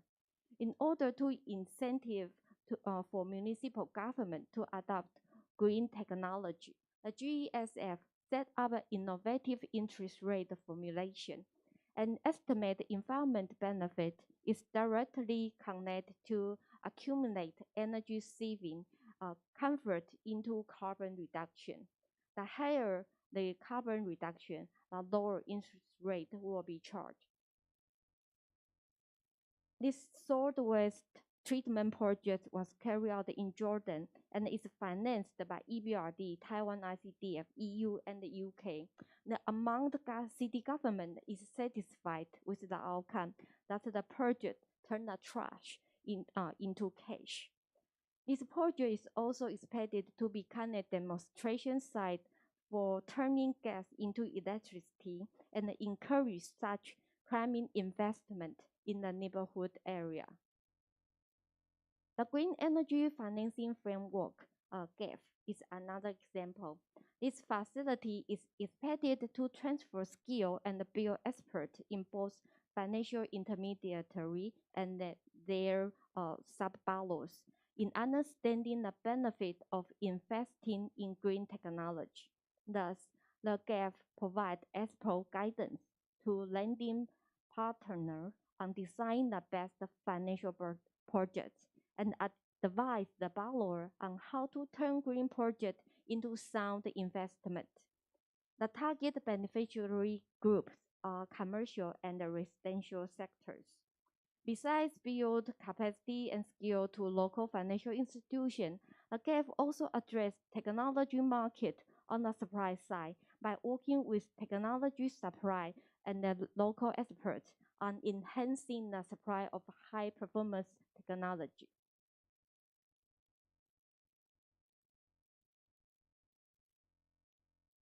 Okay, this is the iron and steel production plant modernization and upgrade project. What I want to emphasize is the funding structure. It's including three financial tools. First, syndication. A loan from EBRD and Taiwan ICDF. B loan from local commercial bank. And a borrower is SPV. The second is the equity investment from steel plant itself, fund from the finance ODA, and also the city government who needs stable supply source for city's heating service. The third tool is the corporate guarantee from the AM group, and the total project amount is 58 million euro. Okay, my speech come to the end, and on the behalf of the Taiwan ICDF, I would like to invite all the partners from private, public, bilateral, and multilateral to join green financing with us. Thank you much for your listening. Okay, thank you, Ms. Xu, for your introduction about Taiwan ICDF and green operations through tailor-made projects and partnership with multilateral development banks. And now we are proceeding to the next part of this session, the panel discussion. Before we start, it's my honor to introduce our three panelists. First, Mr. Ian Smith, head of Hello, thank you. Yeah, Ms. Smith, yeah, and I will shortly introduce your background, okay. Head of Intermediated Green Finance and Policy at the European Bank for Reconstruction and Development. Mr. Smith provides strategic direction and leadership to the bank's work on green economy financing facility with local financial institutions on green buildings and green policy products. Ian has more than 25 years of experience in implementing green investment opportunities and is always on the lookout for high-performance technologies that can make projects more competitive. He holds degrees in chemical engineering and in energy and environmental economics. He is joining us from the United Kingdom today. Okay. And our second panelist is Ms. Sophia Chen. And Ms. Chen is the Chief Investment Officer of Cassie Financial Holdings and also teaches in the Department of International Business of National Taiwan University. Ms. Chen has 25 years of experience in research and investment, with her last position acting as chairman and the head of research of Merrill Lynch, Taiwan. In recent years, Ms. Chen has been actively promoting corporate sustainability and social responsible investment in Taiwan. And Ms. Chen was selected and honored as Asia's top sustainability superwoman. Wow, it's a great title. Okay. In 2019, and has been appointed as chair of Asian Investor Group on climate change since 2018. Ms. Chuan is well known for her work in financial sector research and proactive participation in forming government policies, including promoting banking reform and tax reform. She has been appointed as government affairs consultant of our Executive Yuan and advisory committee member of National Development Council since 2012 and 2015, respectively. And our third panelist is Stephanie Gao. Yeah, Ms. Gao right now is the director of the Corporate Sustainability Office of CTBC Financial Holding. She began her career in Europe as Asian Equity Fund Management at Union Investment GmbH, Germany. She then served as Asian equity sales for various brokerage houses, including Nomura Securities, Frankfurt, and SAL London. Ms. Gao returned to Taiwan in 2011 and has continued to serve in the financial industry. In May 2020, Ms. Gao joined CTBC to lead the Corporate Sustainability Office. She is in charge of communication and coordinating with management, shareholders, consumers, and employees to address sustainability issues and enact and oversee CTBC's corporate sustainability strategy. Okay, so all our three panelists have very, very fruitful experience in their professional fields. And now, I would like to have my first question to Mr. Smith. The Taiwan Initiative has worked closely with EBRD for years. Recently, we have successfully promoted green energy financing facilities and the Green Energy Special Fund in Southeast Europe and the Middle East together. Evidently, the EBRD attached importance to public-private sector cooperation and actively guided private sector funds to invest in development finance. The most commonly used financial instrument is a syndicated loan, where financing is offered by a group of lenders. The model can reduce the risk of private sector as well as broaden EBRD's co-financing base and is favored for public green infrastructure, green energy, and energy efficiency loan. So, from Ms. Smith, from point of view, what does the EBRD consider when it selects commercial banks as financing partners? And since commercial banks are curious of risk and especially concerns on the unpredictability of the climate-related risks, what are the EBRD's mechanisms to manage these risks? Mr. Smith, please. Yeah. Thank you very much, and it's a pleasure to be with you today. First of all, let me just say how pleased I am to be on the panel, both with Taiwan ICDF and the Green Climate Fund. So both great supporters of the work that we do. So thank you very much, first of all, for that.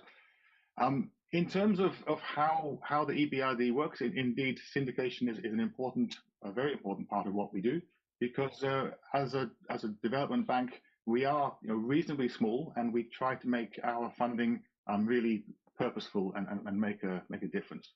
So one of the benefits of working with the EBRD is that EBRD has exceptionally strong due diligence processes. So the clients that we work with, we know almost every single detail about how they work, who are the owners of the companies, the structures, the business plans of these companies. So we go into a lot of detail to really find out what kind of investment they need and how investment can make a big difference, particularly when we're talking about climate action. Now, that hopefully will give a lot of comfort to our financing partners.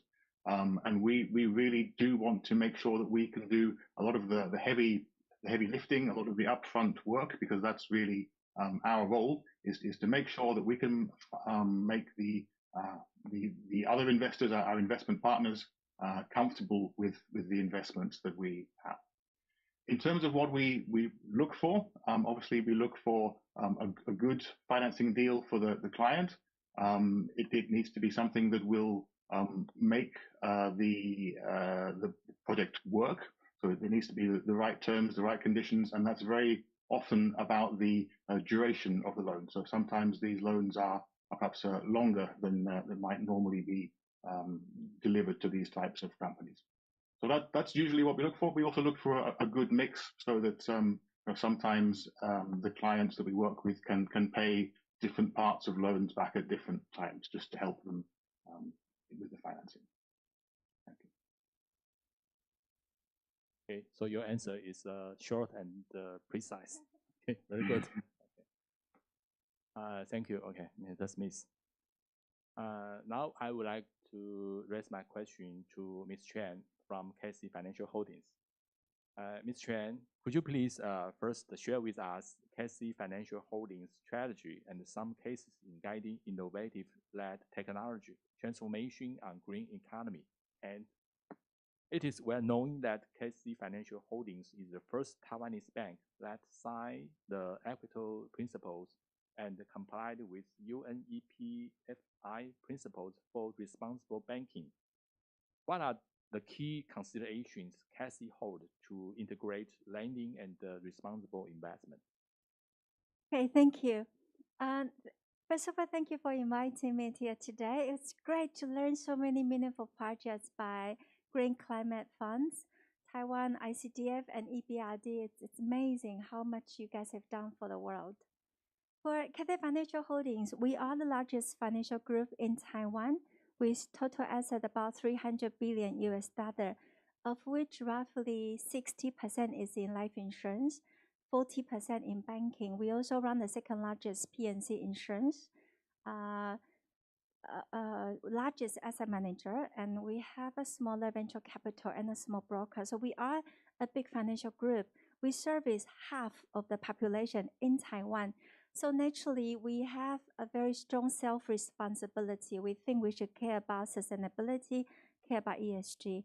And therefore, we have been very, very active in promoting responsible investment, responsible lending, and climate actions.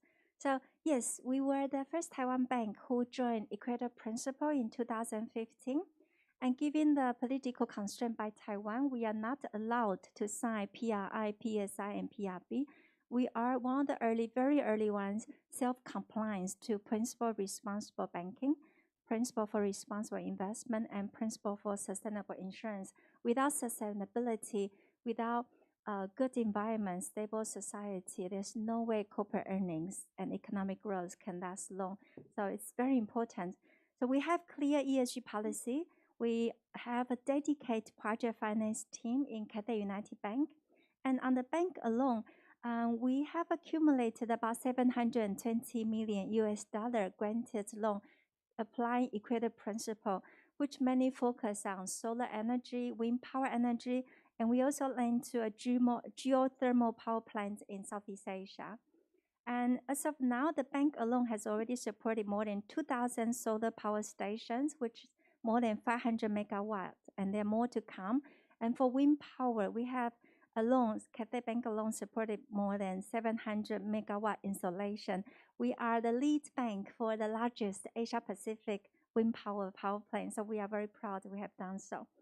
But there are more and more loans. There are so many other loans that they are less than $10 million US, so they don't have a lot of impact to environment, social, but they are also very good to infrastructure renewable. We are very active in that as well. So in aggregate, Cathay Financial Holdings, we have defined low carbon investment, low carbon lending.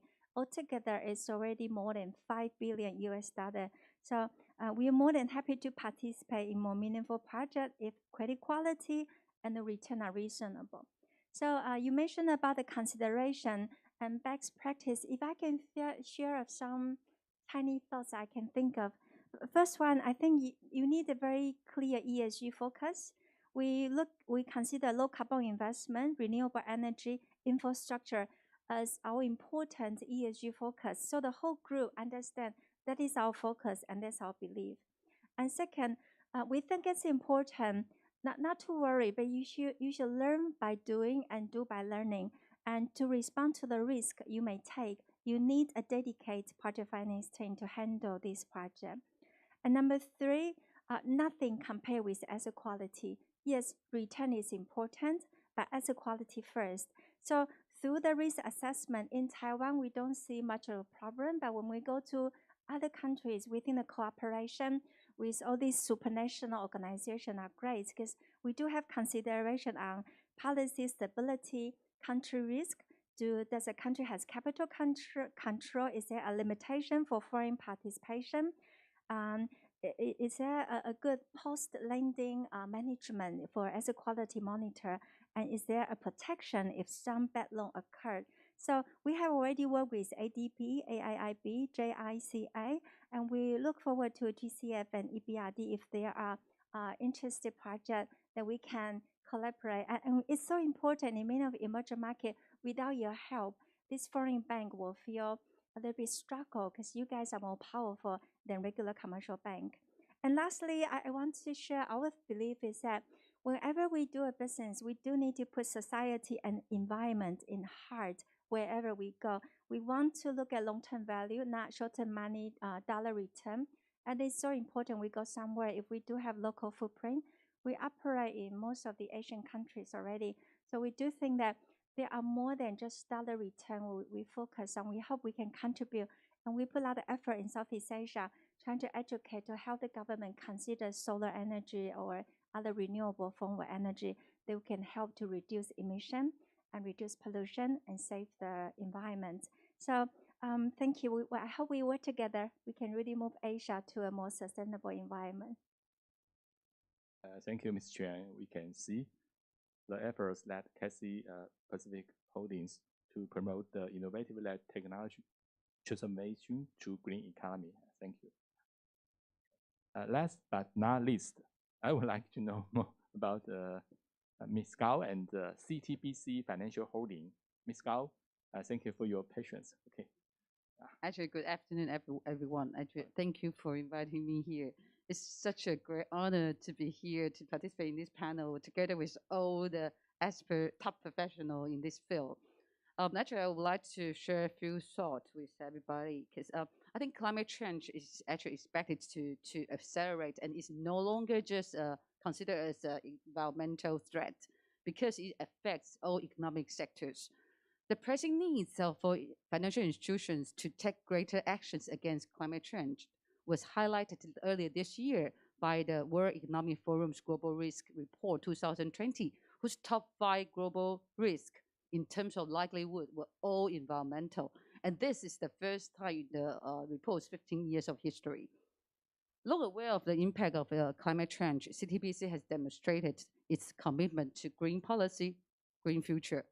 At CTBC, we work all together with our subsidiaries to promote responsible finance and strive to incorporate environmental and social interests into our policies, products, and services. Through our long-term observation of the development of green financing in Taiwan and in Asia, as well as compliance with the government's policies, we actively participate in various renewable energy projects. For instance, in 2017, CTBC has issued the first Taiwan certified green bonds. And actually, furthermore, in just two weeks ago, on 6th of November, we also issued the first sustainability bonds in Taiwan. And both bonds are dedicated to renewable energy projects. Moreover, our insurance subsidiary, Taiwan Life, has become the first life insurance company in Asia to finance an offshore wind farm. And it also jointly established Taiwan Wind Investment Company with Copenhagen infrastructure partners to continue to support on renewable projects. I think I would like to also emphasize one thing, a very, very important step for future green finance development will be actually its alignment with digital technology.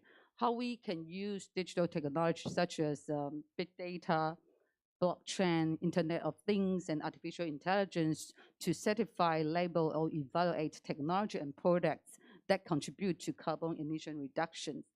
And as a leading financial institution with excellent digitalization capability. And the CTBC, we actively cooperate with ESCO company to promote green energy in digital way. For instance, in order to improve the transparency of green electricity transactions, CTBC actually launched a blockchain platform. Through this innovative platform, all participants, such as partner generating companies, transmission companies, purchaser, inspection agency, and financial institution can all well informed of all the process of the green electricity transactions. And last, actually, I would like to, actually last night I just participated in a PCF seminar, because last night PCAF just launched the first standard for all financial institutions to use, to adopt as a methodology for to kind of carbon accounting methods. And I would like to share here is the reason why why CTBC decided to join. I think it's in echo with Sophia's earlier what Sophia said. As Taiwan is not recognized by United Nations, it's really become very difficult. We can only voluntarily comply with OPRI, PSI, PRB, all these principles. And I've been trying very hard, been living in Germany for like 10 years and UK for 5 years, totally 15 years in Europe. I tried very hard to find a way for Taiwan to be seen. And that's the reason when I was taking this position in CTBC, I wanted to let Taiwan to be seen, to be able to on the international stage. And after talking with AOA for a long while, but also being rejected because we are not recognized by United Nations, finally we was able to participate and to join this PCAF organization. We actually signed in October last month. And I think financial institutions are the key to unlocking the system-wide changes needed for reach net zero emissions. And therefore, how financial institutions can, well, globally, well, beforehand, when we're talking about science-based target, actually no one knows how to calculate because for financial institutions, it's not like manufacturers. We have very different kind of products, all different asset class, how we can calculate all the different asset classes carbon emissions. That become really almost impossible. And that's the reason I think to join PCAF for us is not only as a step of Taiwan to be participate in this kind of a global initiative, but also for our commitment to deliver such a powerful project. And I think time is up. So unfortunately, I have more to share, but time is up. So maybe next time then. Yes, thank you very much, Ms. Gao. We can feel the ambition of CTBC in guiding innovative-led technology transformation to green economy, and we appreciate the CTBC's sustainability-focused efforts. Because time is up, before we end this session, I would like to thank you all speakers and the panelists today again for your participation and the contribution. I hope it has provided a snapshot of the role of financial institutions in the drive towards green economies. Not only can they trigger innovative-led technology transformation, but also contribute to climate adaptation and mitigation. I hope that the end of this webinar is the beginning of the more cooperation in the future. It can bridge the cooperation of Taiwanese and international financial institutions and promote more bilateral or multilateral dialogues, cooperation and partnership toward a green future and a better world. Thank you and goodbye. Thank you. Okay, thank you very much to our moderator and our speakers online and our panelists. Spasiba, Dankeschön. And that marks the completion of our session 2 for today. Thank you so much. We will take a 10-minute break and we will come right back with our final and last session for today. Thank you so much. We'll see you in 10 minutes.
Okay, dear guests, joining us today for day 2 of 2020 International Climate Finance Forum.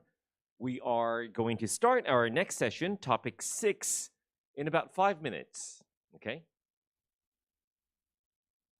Actually, breaking news. We're starting right now for our topic 6. So, ladies and gentlemen, welcome back. This is day 2, 2020 International Climate Finance Forum. This is our last session. This theme is Civil and Youth Engagement of Climate Action. I have the honor of introducing our moderator for our final and last session of today. Please join me in welcoming our professor from the Institute of Natural Resources Management from National Taipei University. Please let us welcome Professor Li Yuming with our applause. Professor? Yep. Thank you, everybody.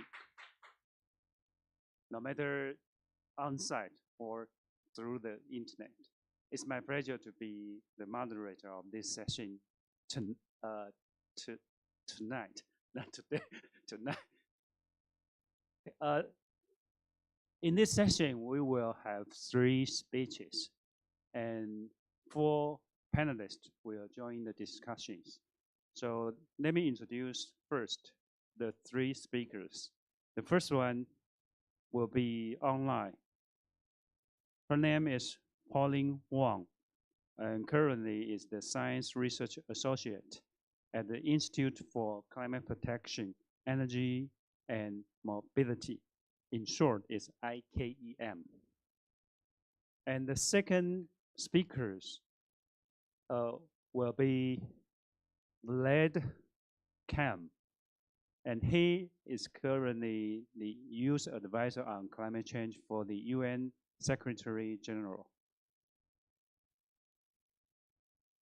And he is a young economist committed to ensure green and decent job for youth. And he brings deep expertise in international trade and mitigation.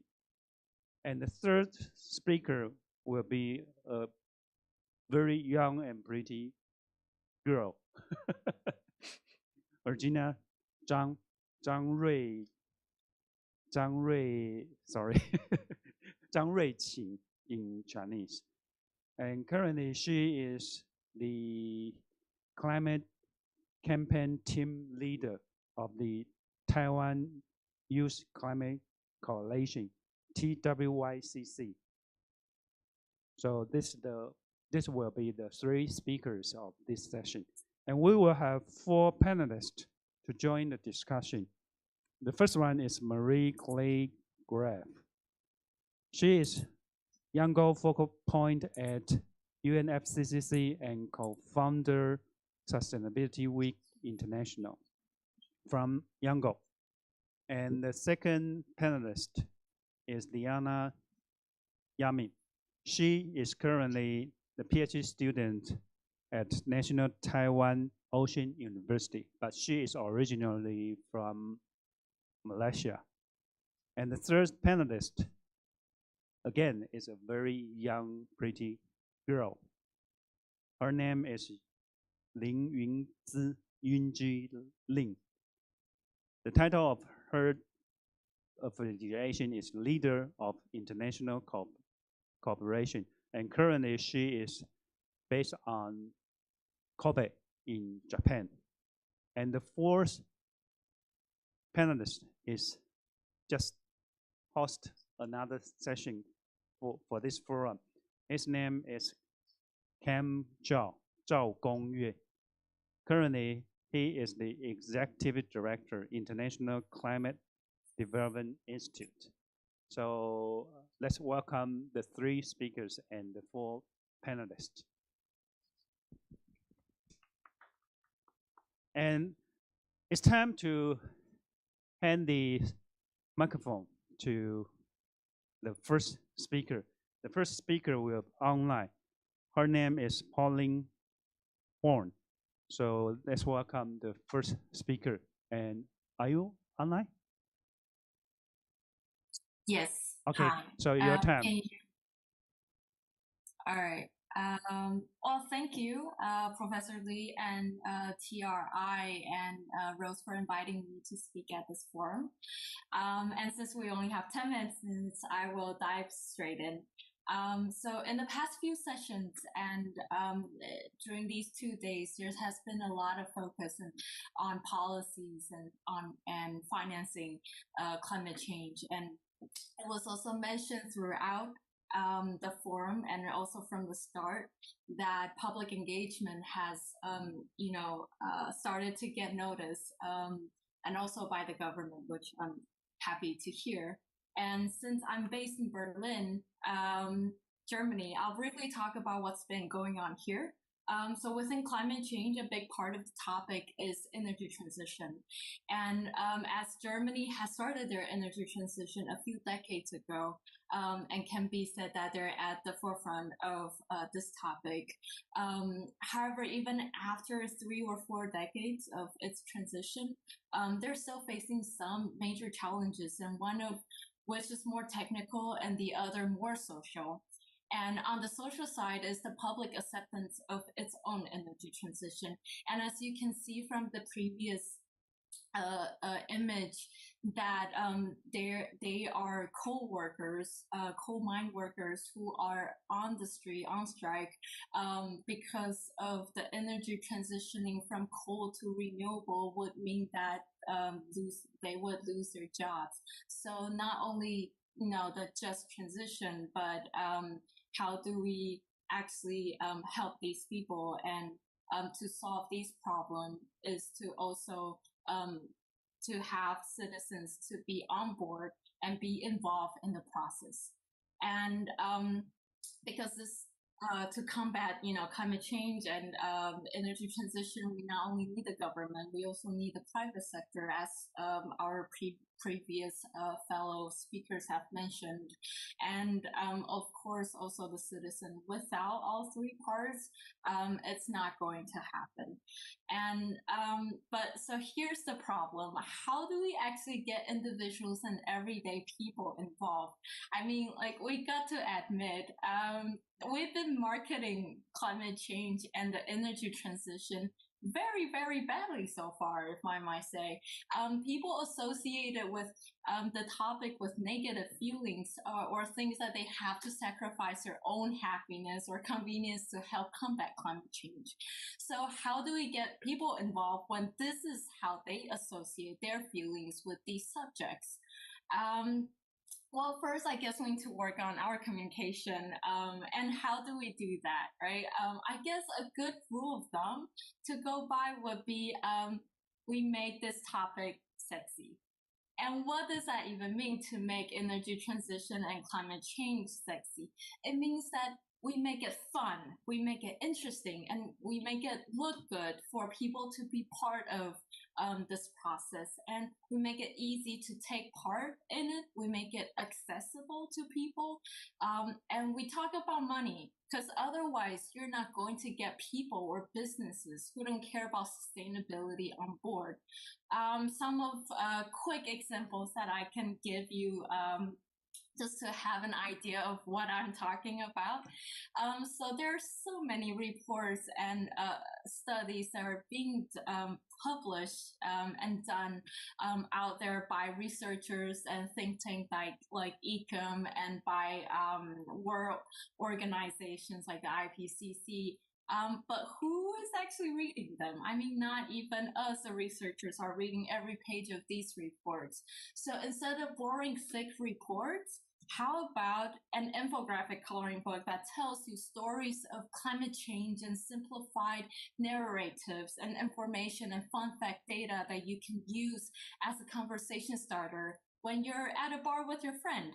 How about, instead of buying your electricity from big centralized power plants and companies, build a solar farm or wind farm with your communities where you can also be producing electricity, or with your village, or even the whole island. These are just a few of the villages and islands that are completely run on renewables. And if you don't know your neighbors and community, well, it's fine. How about having a solar panel on your rooftop or on your balcony where you can use the electricity it produced, but also sell the electricity when you have extra to your neighbors or to the grid? Or how about make your buildings and living spaces just a little bit greener by growing plants and in your kitchen or on your rooftop, and also something that you can eat. And rather than having a regular gasoline car, have something, a product that makes people want to have, that makes people look good when they have these products. And environmental friendly is just a bonus when they have these products.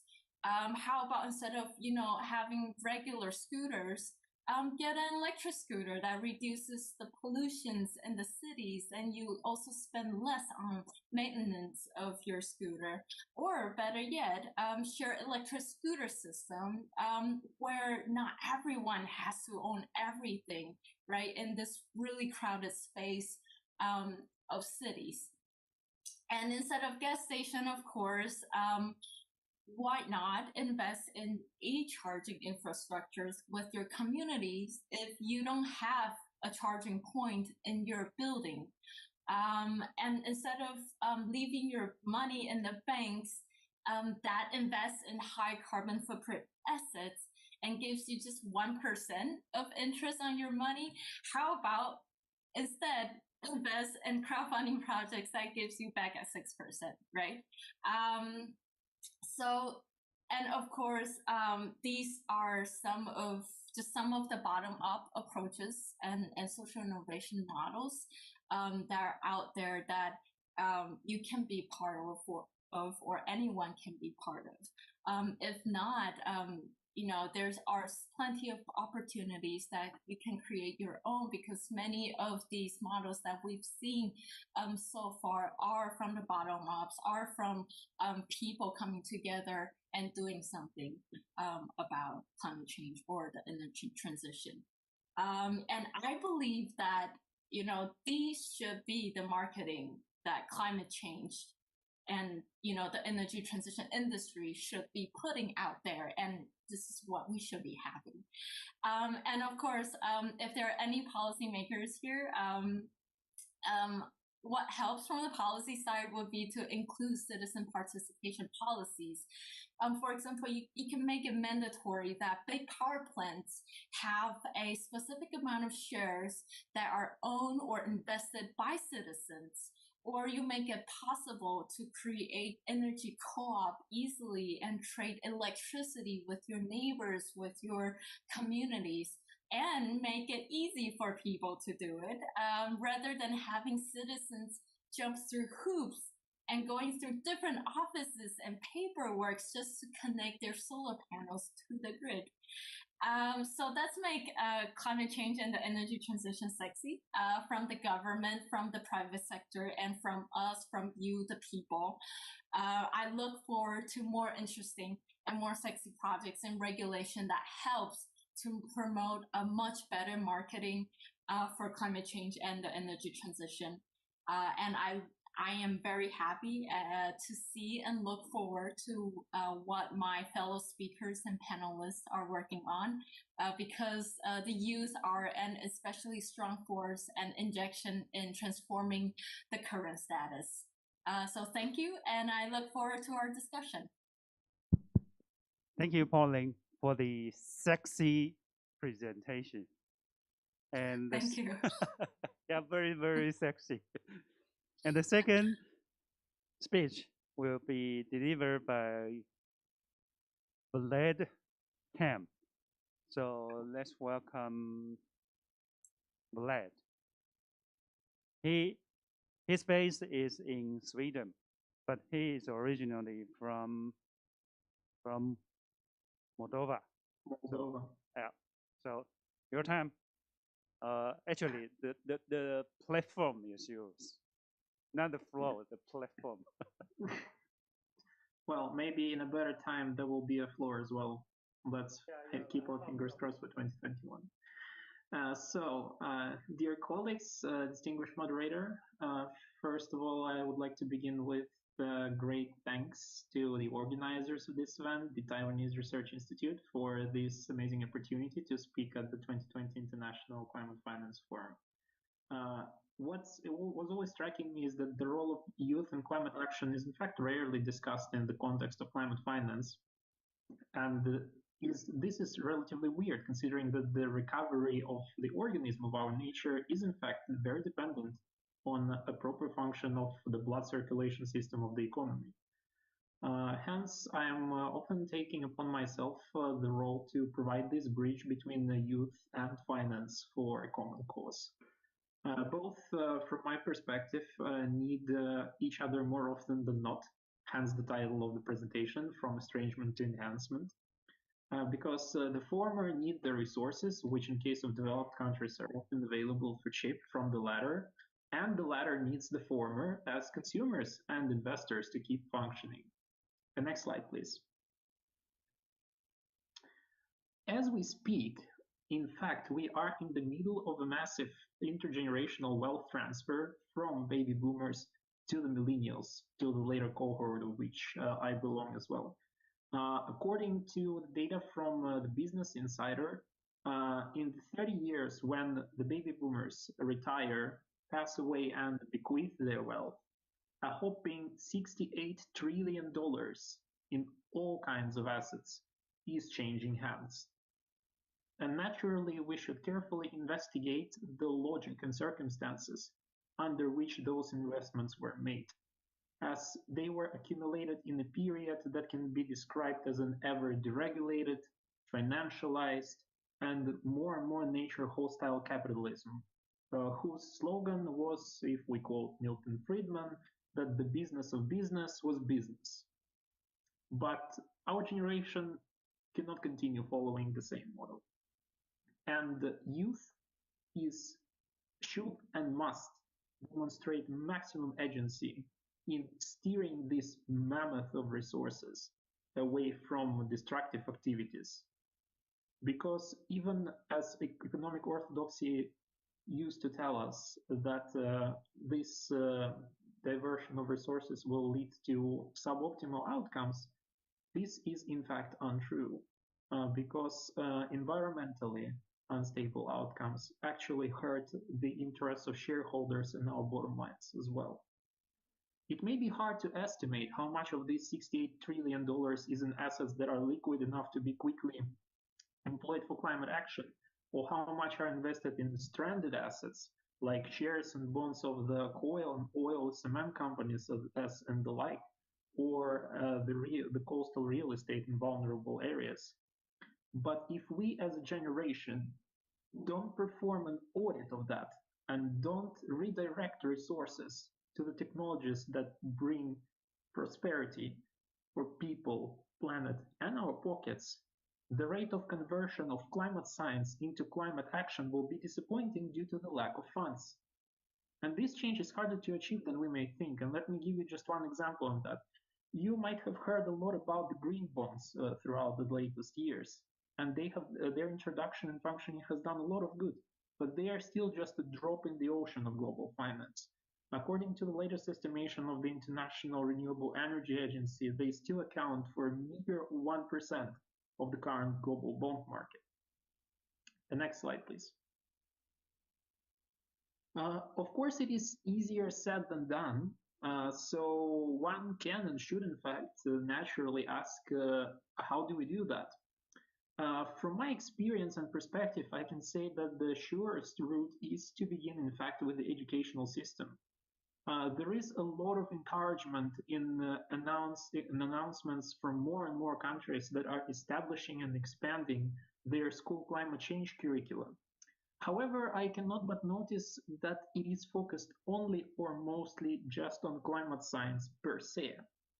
While this is very commendable and indispensable for raising a climate-conscious generation of citizens and activists, it leaves them essentially with one hand tied behind the back.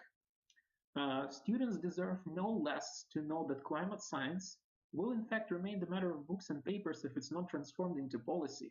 And that policy, in turn, will not be enacted if there is no awareness of the groups of interests that qualify as stakeholders for certain policy measures, the trade-offs that are involved, and the means required for the implementation.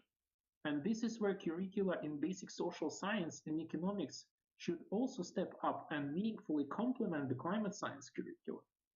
Our education system needs to make students aware of how financial decision-making affects climate change at micro and macro levels, as well as provide the knowledge of the economic forces that need to be enhanced or transformed, depending on the sectors, in order to avert the climate crisis. And in turn, increasing the demand for this knowledge and skills will also increase the pressure to provide skills such as critical thinking, systems thinking, scenario planning, and others. Because from my experience, I can tell you that the keys to success in the youth climate activism is often recognizing that the systems change is more than the change of certain elements of it even taken together. Next slide, please. The points that I described, however, they are primarily mid-term or long-term transformations that should naturally lead to another very important and needed outcome for success, that being the creation of a vast green job market. Jobs and climate have been main concerns for Gen Z before COVID, in fact, and we have seen them solidifying their position as such now in 2020. If youth of today, our generation, wants to ever preside over a nature-positive economy, over a people-positive economy, its tax base should be anchored in equitable systems, dependent primarily on green businesses and activities. And their scope, by the way, is far greater than it's conventionally thought of. It's not just about renewable energy or nature conservation, although these are very important, but about many other fields. New materials, retrofitting of the buildings, automotive sector, and among others, yes, banking and asset management. Because how will we make financing greener without any specialists knowledgeable in doing that? For a transition to green jobs to start now, however, youth should attentively listen to their leaders and make sure that money is put where the mouth is. COVID recovery packages should not be built around quick fixes, but around sustainable solutions that address both concerns of climate change and youth unemployment over shorter and longer term. And one, by the way, does not necessarily need to be rich as a country for that, as these measures can be affordable for developing countries too. And as an example, one can look no further than Pakistan for the success of their tree planting program on both fronts. Hence, youth can and should demand creativity from the decision makers in designing and executing COVID relief packages, as a lot of money from those have already gone to waste, and by waste I mean fossil fuel subsidies. If you look at the energy policy tracker developed by the International Institute for Sustainable Development, you will see what a sobering picture of this waste it provides. Just in 2020, G20 countries spent $234 billion on fossil fuel subsidies as part of their COVID packages. Those are the funds we already won't be able to recover for actually productive things. However, it's not all doom, as Swiss youth, for instance, are actively pressing their central bank to divest from fossil fuels, and their Norwegian counterparts have sued the National Sovereign Wealth Fund for a slower than declared pace of divestment from fossil fuels. And this is the type of momentum that needs to be expanded geographically and sustained. The last slide, please. So to round it up, I would like to re-emphasize again the core idea of my intervention.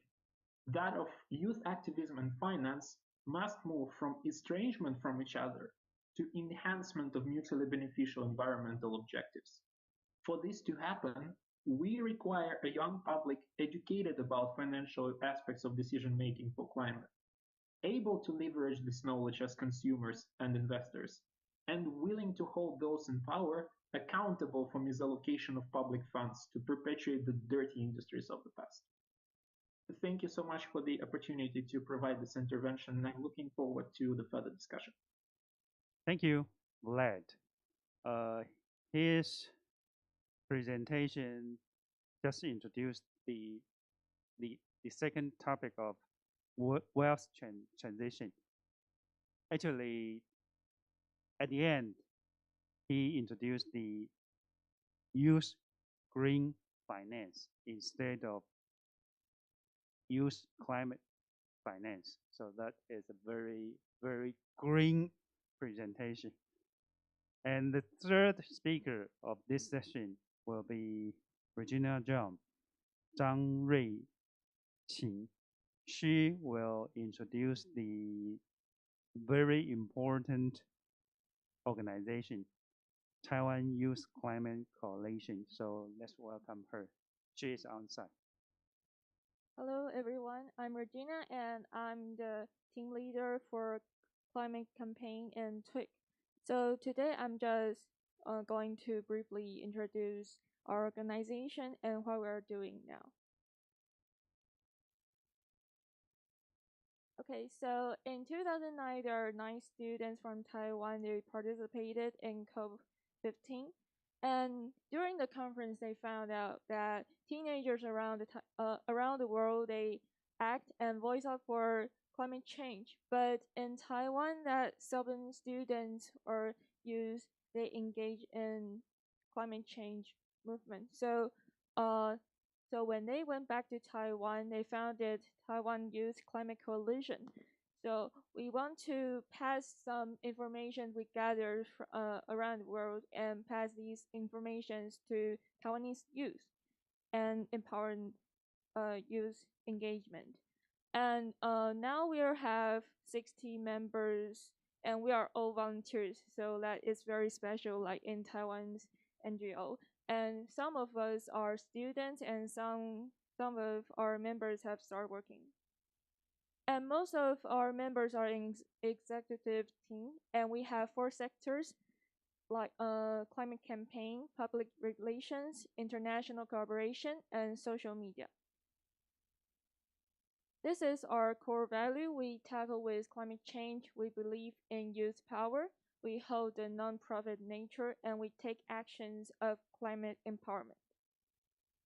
So next, I'm going to talk about some things that we have done for the past 8 years. So we have some groups to studies and on different topics like energy, transportation, or like agriculture. And we will research for a time, and we will interview some experts in this field, and then we will publish our annual reports each year. And sometimes like reports are kind of boring for the general public because it is like full of words, you know. So our social media team, they will design some like graphic to make these information more acceptable for the general public and make it more interesting. Like you can see there are some cute icons or characters and some clear charts. And we also hold different workshops or forums to serve as a platform to gather Taiwanese youth to exchange opinions and our thoughts about climate change. And also we have some education programs for elementary schools. So we cooperate with Alright, it's a green brand in Taiwan. So we have designed a education program for elementary school students. And this is the most important part because like we are the youth climate NGO. So most importantly, we want to engage more Taiwanese youth to take actions in climate change. Okay, so last year we have a new group to study on NDC.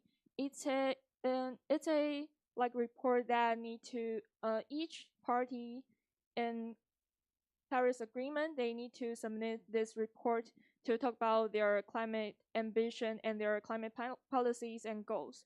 So we think it is very important because it offers a comprehensive framework for climate policies. And we found that as we studied, we found that there are only a few people in Taiwan talk about NDC, and mostly are scholars. But what about students? Like this is our future. So we want more students in Taiwan to know about NDC and more voices in our climate policy.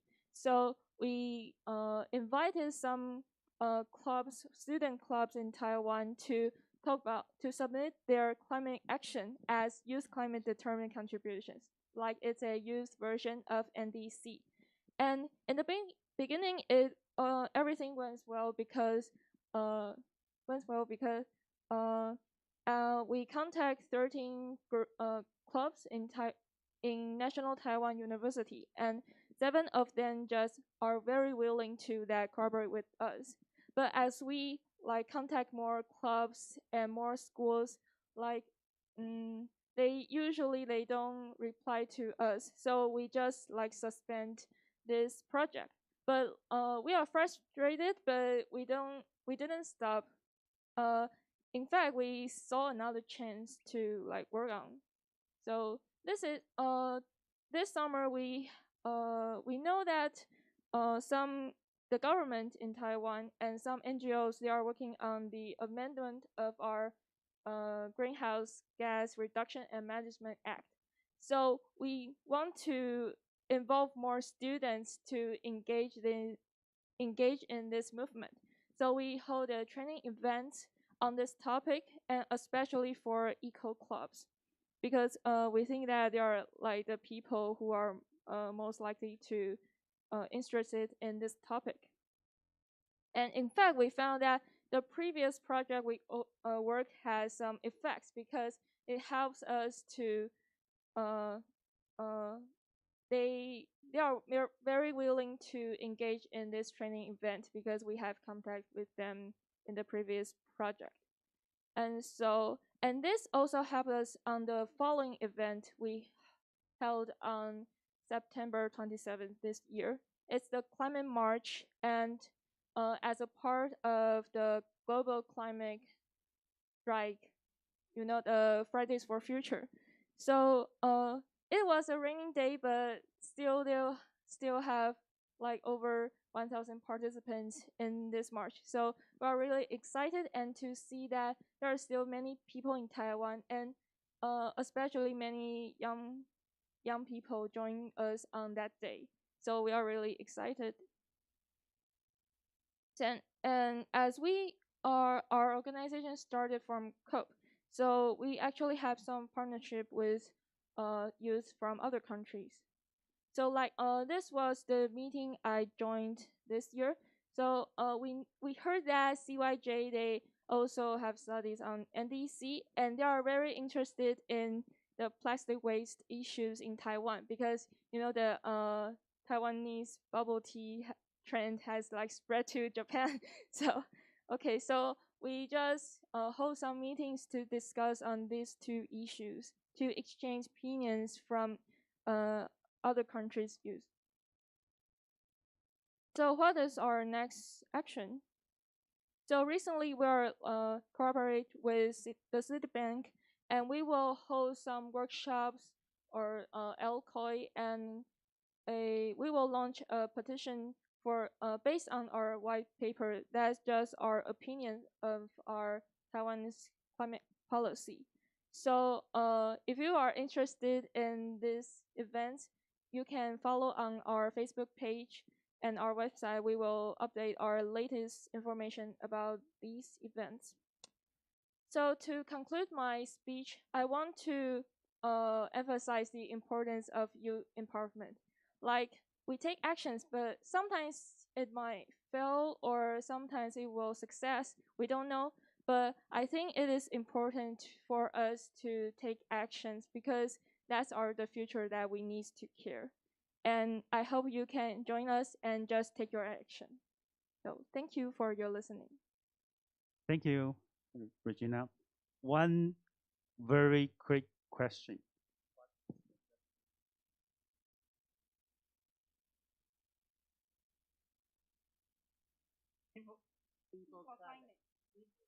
Sorry, I didn't know that.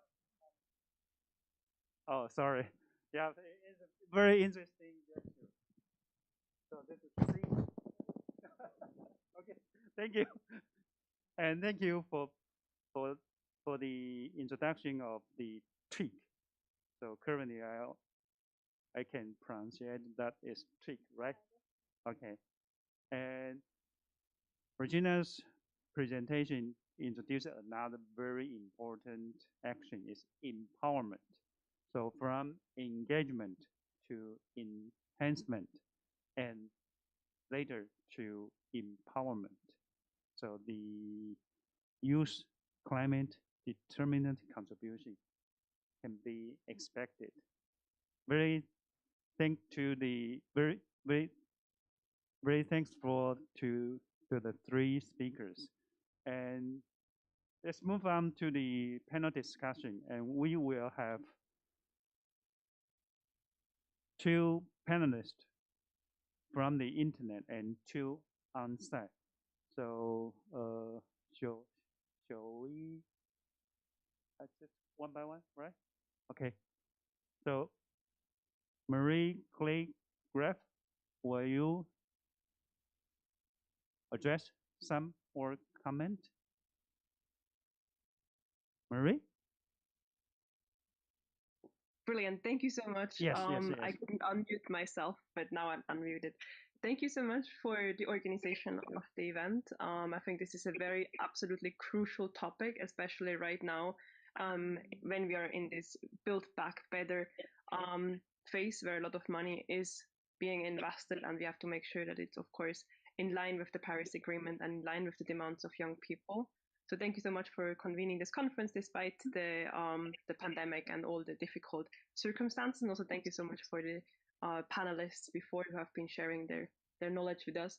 So yeah, very quickly just to mention, I think it's absolutely crucial that there is on one hand more room for young people to engage when it comes to different financial streams. It can be on the international level with the United Nations Framework Convention on Climate Change, but it can also be on a national or a very local level. I mean, finances are important everywhere, and we see like where the finance goes, very often also the commitment goes. So if we see enhanced climate finance, we see enhanced climate action, but it's very important that the voice of young people is taken into consideration on all the different levels. And I'm personally, with a lot of other young people, work on this on an international level, but we have still a very long way to go until the youth voice is adequately heard, as already been pointed out by the previous panelists.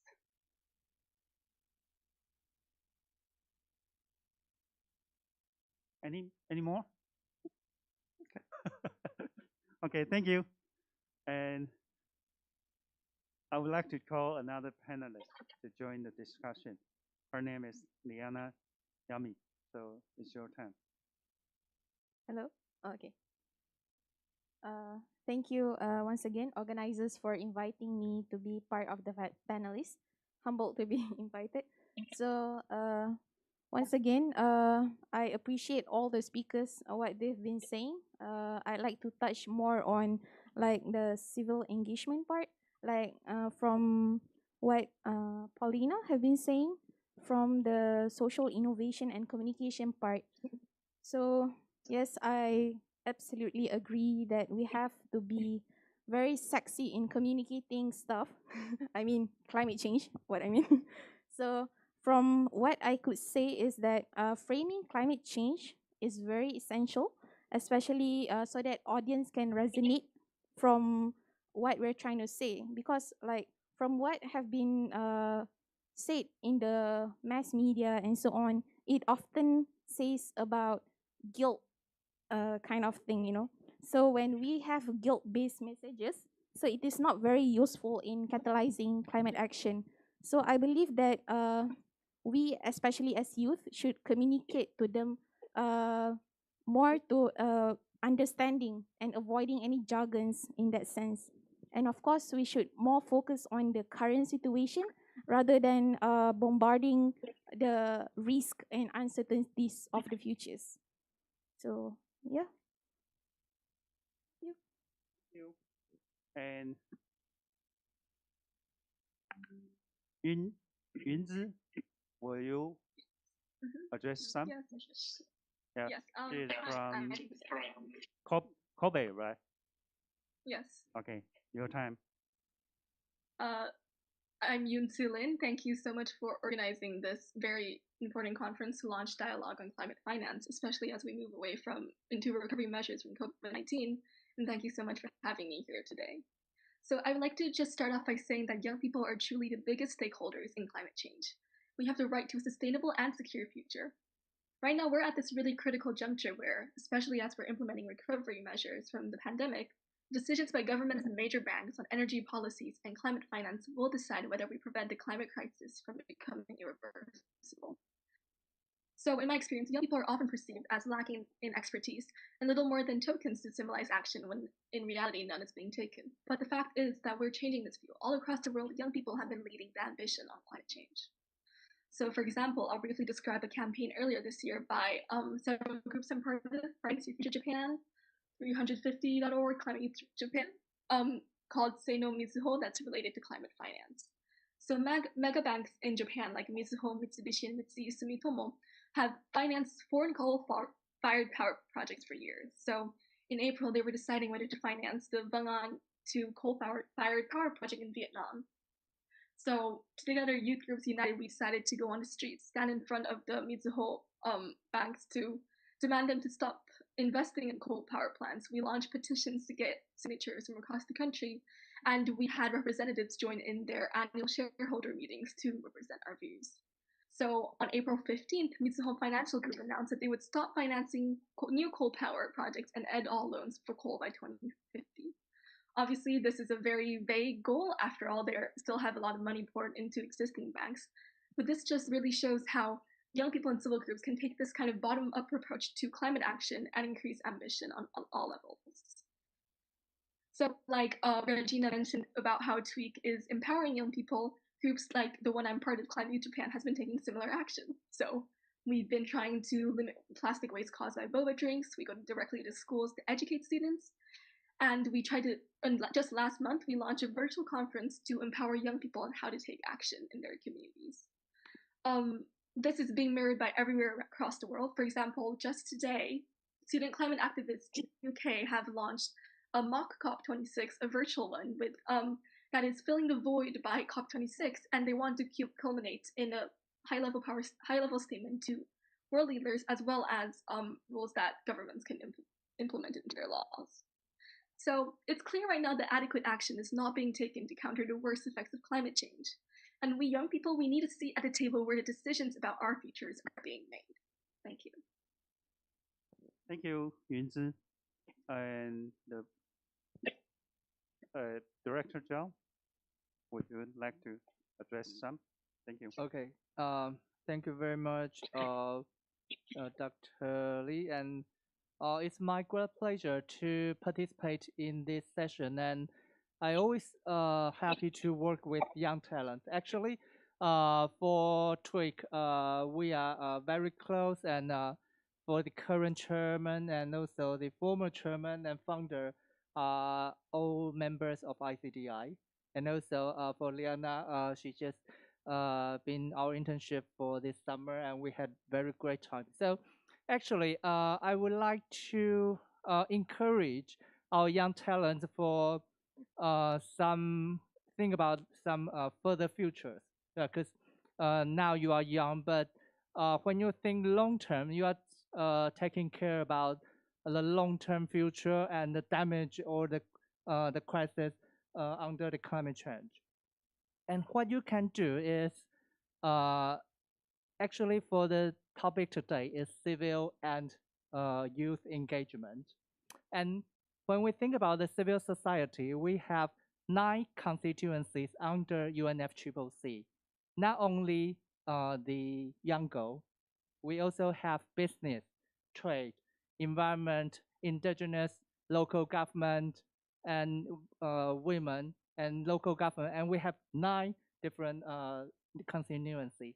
That means since you are young, you have opportunities to develop your career. So when you become mature, when you grow, and possibly you can develop your career into the other constituencies. So you can contribute yourself into local government level, business sector, trade. You can fight for women, gender. You can fight for indigenous, and you can develop your professionals in this 9 constituency.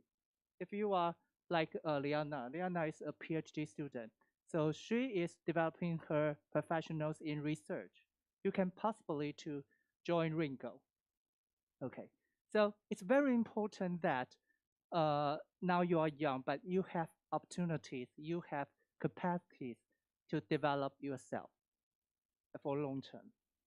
And also, not only for these 9 constituencies, since we under this SDG goals, climate change is SDG 13, and we have 17 different goals.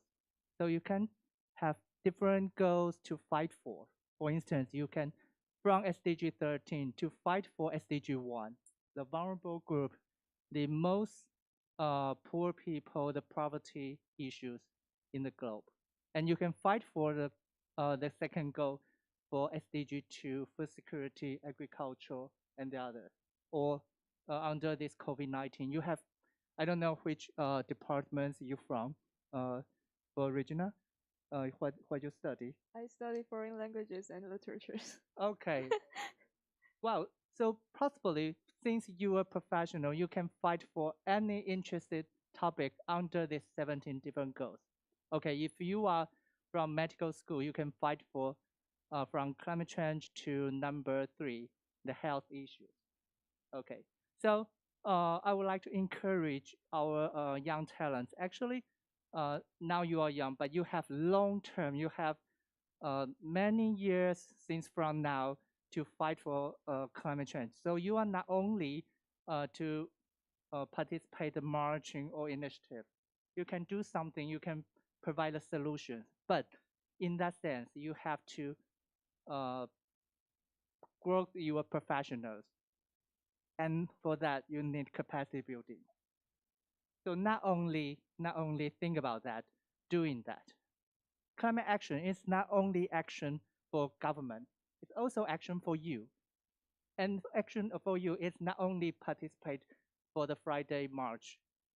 You can also provide some professional course, and you can gain your capacity, you can strengthen your knowledge, and that will help you to fight for the climate change. And also you can contribute more. Okay, thank you very much. Thank you. For the engagement and empowerment, we have already learned the trick. But Yunzi mentioned about the Climate Youth Japan, CYJ. And Clay is from Yangon. And Director Zhao just mentioned the Ringo, right? So could the 3 of you introduce more about the CYJ and Yango and Ringo? So Yunzi, could you?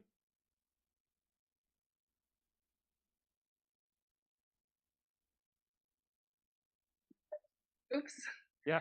Climate Youth Japan, or CYJ, is launched quite similarly to Tweak. So we also started in a few years ago when the first delegates from Japan first attended COP. But since then, returning to Japan, it was again comparing the differences between how young people were engaging climate action overseas compared to in Japan. So we started launching campaigns. We had teams focusing on energy, so that was directly engaging with the government to provide youth perspectives on energy policies in Japan. It was visiting villages in Japan that were being completely self-sufficient on energy without relying on any fossil fuels. We had lifestyle teams that focused more on directly engaging with the public. So that was launching campaigns, like I said, to reduce the amount of plastic waste. That was before the 2020 Olympics got canceled. That meant cooperating with the Olympics Committee to figure out how we could have more green and less waste.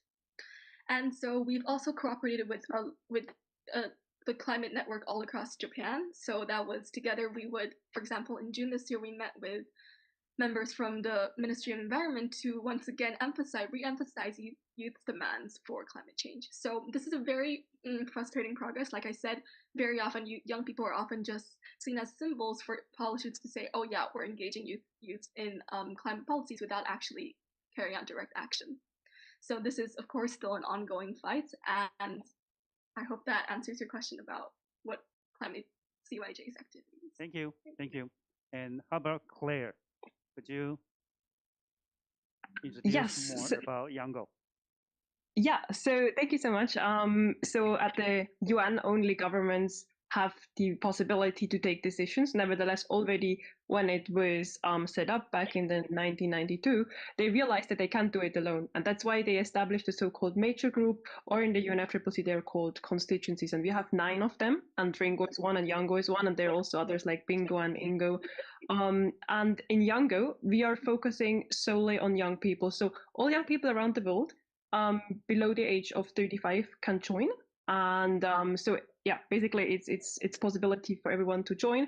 And then young people are working in different working groups, and for example there is a finance working group, so they are working with the Standing Committee on Finance, for example, but also with the Adaptation Fund and others. But there are also different other working groups. So basically we are this space for young people, and giving them a seat in the negotiation while they are not allowed to take decisions. Nevertheless, for the opening, for example, or for the closing, we are getting a spot to raise our voice. Nevertheless, we can also join the negotiations, of course, and make inputs. Can be like big brother or big sister, watching the negotiations, report back, talk to negotiators, of course. And also, I think very important that just by coming to the COP, of course, it's very important to engage right at the COPs. But also it's very important to engage throughout the year. And there are so many different meetings, and they can be actually way more impactful, because at the COP, like, so many things are going on. So everyone who has been at the COP, it's very, very busy, and very often people don't have time to interact. Nevertheless, throughout the year, there are different expert meetings where you're focusing on different topics. And if young people go there with a knowledge and can make interventions, I think it's way more impactful. And then we can bring it all together at COP to have to have even more power. So young people can engage within the negotiations through Yango. They can work on different topics which are not yet recognized in the negotiation. For example, there is just a new group working on animal rights. This is a topic which was not yet covered, but also when we work, for example, on human rights, it's not a topic which is specifically taken in one of the streams. Nevertheless, also in finance, of course, human rights are crucial and very essential. But also young people do a lot on communication. We have been talking before about this already, or doing actions, I mean, protesting or creative actions, singing, dancing, and holding the negotiators accountable about the future. So these are potential ways of how you can engage, and it's very easy to sign up for Yango. I can actually also show you the link here in the chat, and then you can spread it. So again, everyone below the age of 35 can join Yango. There is no fee, there is nothing. You can just sign up in a form I can send you around, and then you're part of Yango. Thank you so much. What a pity. I'm older than 35, so I'm too old to join the Yango. And how about Ringo? Director John. Okay. Well, my real age is well above that, but my heart is under 35. So always okay. So actually, thank you for Professor Lee. Ringo is very important session under this constituency. I think for a lot of research institutes, they are belongs to Ringo under this UNFCCC, and they provide solutions. But not only the Ringo provides solutions. For instance, ICDI is network with a lot of different constituency. With Angle, we are the Can International focal point in Taiwan. With the LGM and the local government and metropolitan authority. We are also the partner of ICLEI. So actually, since 2 years ago, ICDI, we cooperate with ICLEI. We co-launched the Global Smart Solution Report for city solutions. Yeah, we're using ICT technology to provide solutions for cities and to toward to sustainability, because now we have 50% people live in urban globally, And also for the cities, we produce 80% emissions. So how to use this ICT solutions, smart city projects, and to help the cities to have better governance and to make the city have better transition. And that's our publication do. So I think for different constituency, they contribute from different sides. And I also, the last sentence is I would like to encourage all the young talents. Now you are under 35, but you think about after the 35, what can you do? And the other constituency and also the other 16 different goals, and you can have a better career for you. Thank you. Thank you. We have already learned 4 organizations, so it's a very good opportunity to join them. And the staff have already collected some questions from the registered audience. So I would like to speak out the comment from one of the audience. He or she say, I think we need more action in reality instead of having more youth representative, goodwill ambassador or speakers. So the first question I would like to ask 2 of the speakers on site. What can we do in our daily life to move from the engagement to really action or empowerment? So Regina, will you add some? I think it's kind of hard to start it at first, but mostly you can start from your daily life. Like about plastic waste, you can, like, when you're buying food, you bring your own like stuff to contain the food. Or like, I think climate change is about, like, it has something to do with different fields. Like I'm an athlete, and I found that sports games can have something to do with climate change or like sustainability. Like when they are like holding an event or a game, they can like build a whole game in a very sustainable way. So I think there are many parts of aspect we can engage in, like in terms of climate change.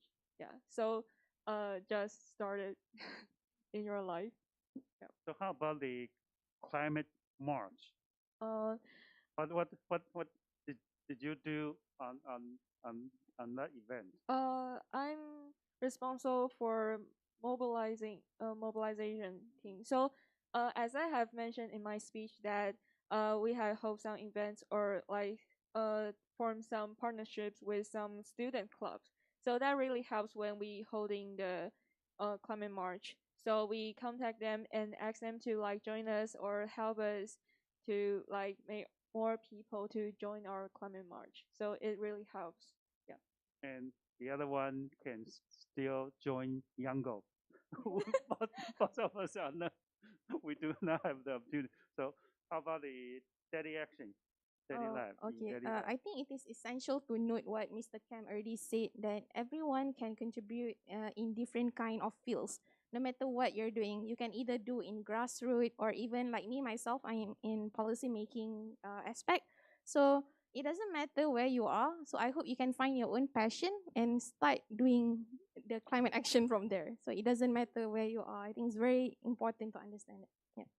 Yeah. Pauline or Led, will you add some comment on the daily action on climate? Yeah, Yes. So I agree with my fellow panelists, and I also just like to add that it's not only to start with the fields that you're interested in. I mean, I've started to get into the renewable energy field because I was very interested in green buildings and participated in green building competition when I was in high school. And now I'm working in this field, and also working with lawyers, and not just researchers from environmental backgrounds, but with lawyers, with economists, with architects. So any field that you've chosen, well, it's ultimately it can be part of this climate change battle, or the energy transition battle. And I also like to add that, I don't think age is a limit. In terms of either you're young or you're old, I saw a lot of innovation coming from, elementary school students, that they have, invented a new way of generating electricity or energy. A lot of the times we feel that there is some sort of limit that we put ourselves because we're young. But I don't think that is the case. You can do anything, no matter the age, I think. So, yeah, that's what I like to add. I believe Vlad might also have something to add. Yes, please. Vlad? Yeah, and I would actually develop a little bit from here. I think the best way you can make an impact in daily life is to engage in activism strategically and pick your battles, and to really understand what you care the most about, and educate and specialize yourself in that. And by becoming, a real specialist in that field, whether it would be via academic career or some applied sphere, maybe like entrepreneurship and so on, you can do a very meaningful, very targeted impact. But also, as a citizen, there is always a spectrum of civil rights that you can use in order to advance environmental cause. They're using the right to vote and be elected, the right to protest, the right to petition, the right to submit public comments to certain decisions to be adopted, the right to attend sessions in ministries or legislatures, and so on and so forth. All that spectrum is very useful. And it is important that it is coupled with professionalization of your engagement, with the deepening of it. As I said, from my experience, from my background, I can say the most effective activism is a strategic activism. Thank you all the encouragement from the speakers and the panelists. So I don't have to pretend young. I have to act as like I'm a young person. Thank you very much for joining this session. And I think it's time to close this session. Thank you, the 3 speakers and the 4 panelists. Thank you very much. Hi. Okay, let's all do it together. Thank you so much. Thank you. Many thanks to our moderator and our panelists and our speakers. Wonderful discussion and wonderful presentation. Ladies and gentlemen, that wraps up our 2 days of International Climate Finance Forum. Now, whether it is climate change or COVID-19, just remember, yes, Taiwan can help. And in the meantime, COVID-19 is still ongoing. Please do take care of yourself and the people around you. And hopefully when we see you next time, we see you in person rather than online. Thank you so much once again. Thank you, ladies and gentlemen.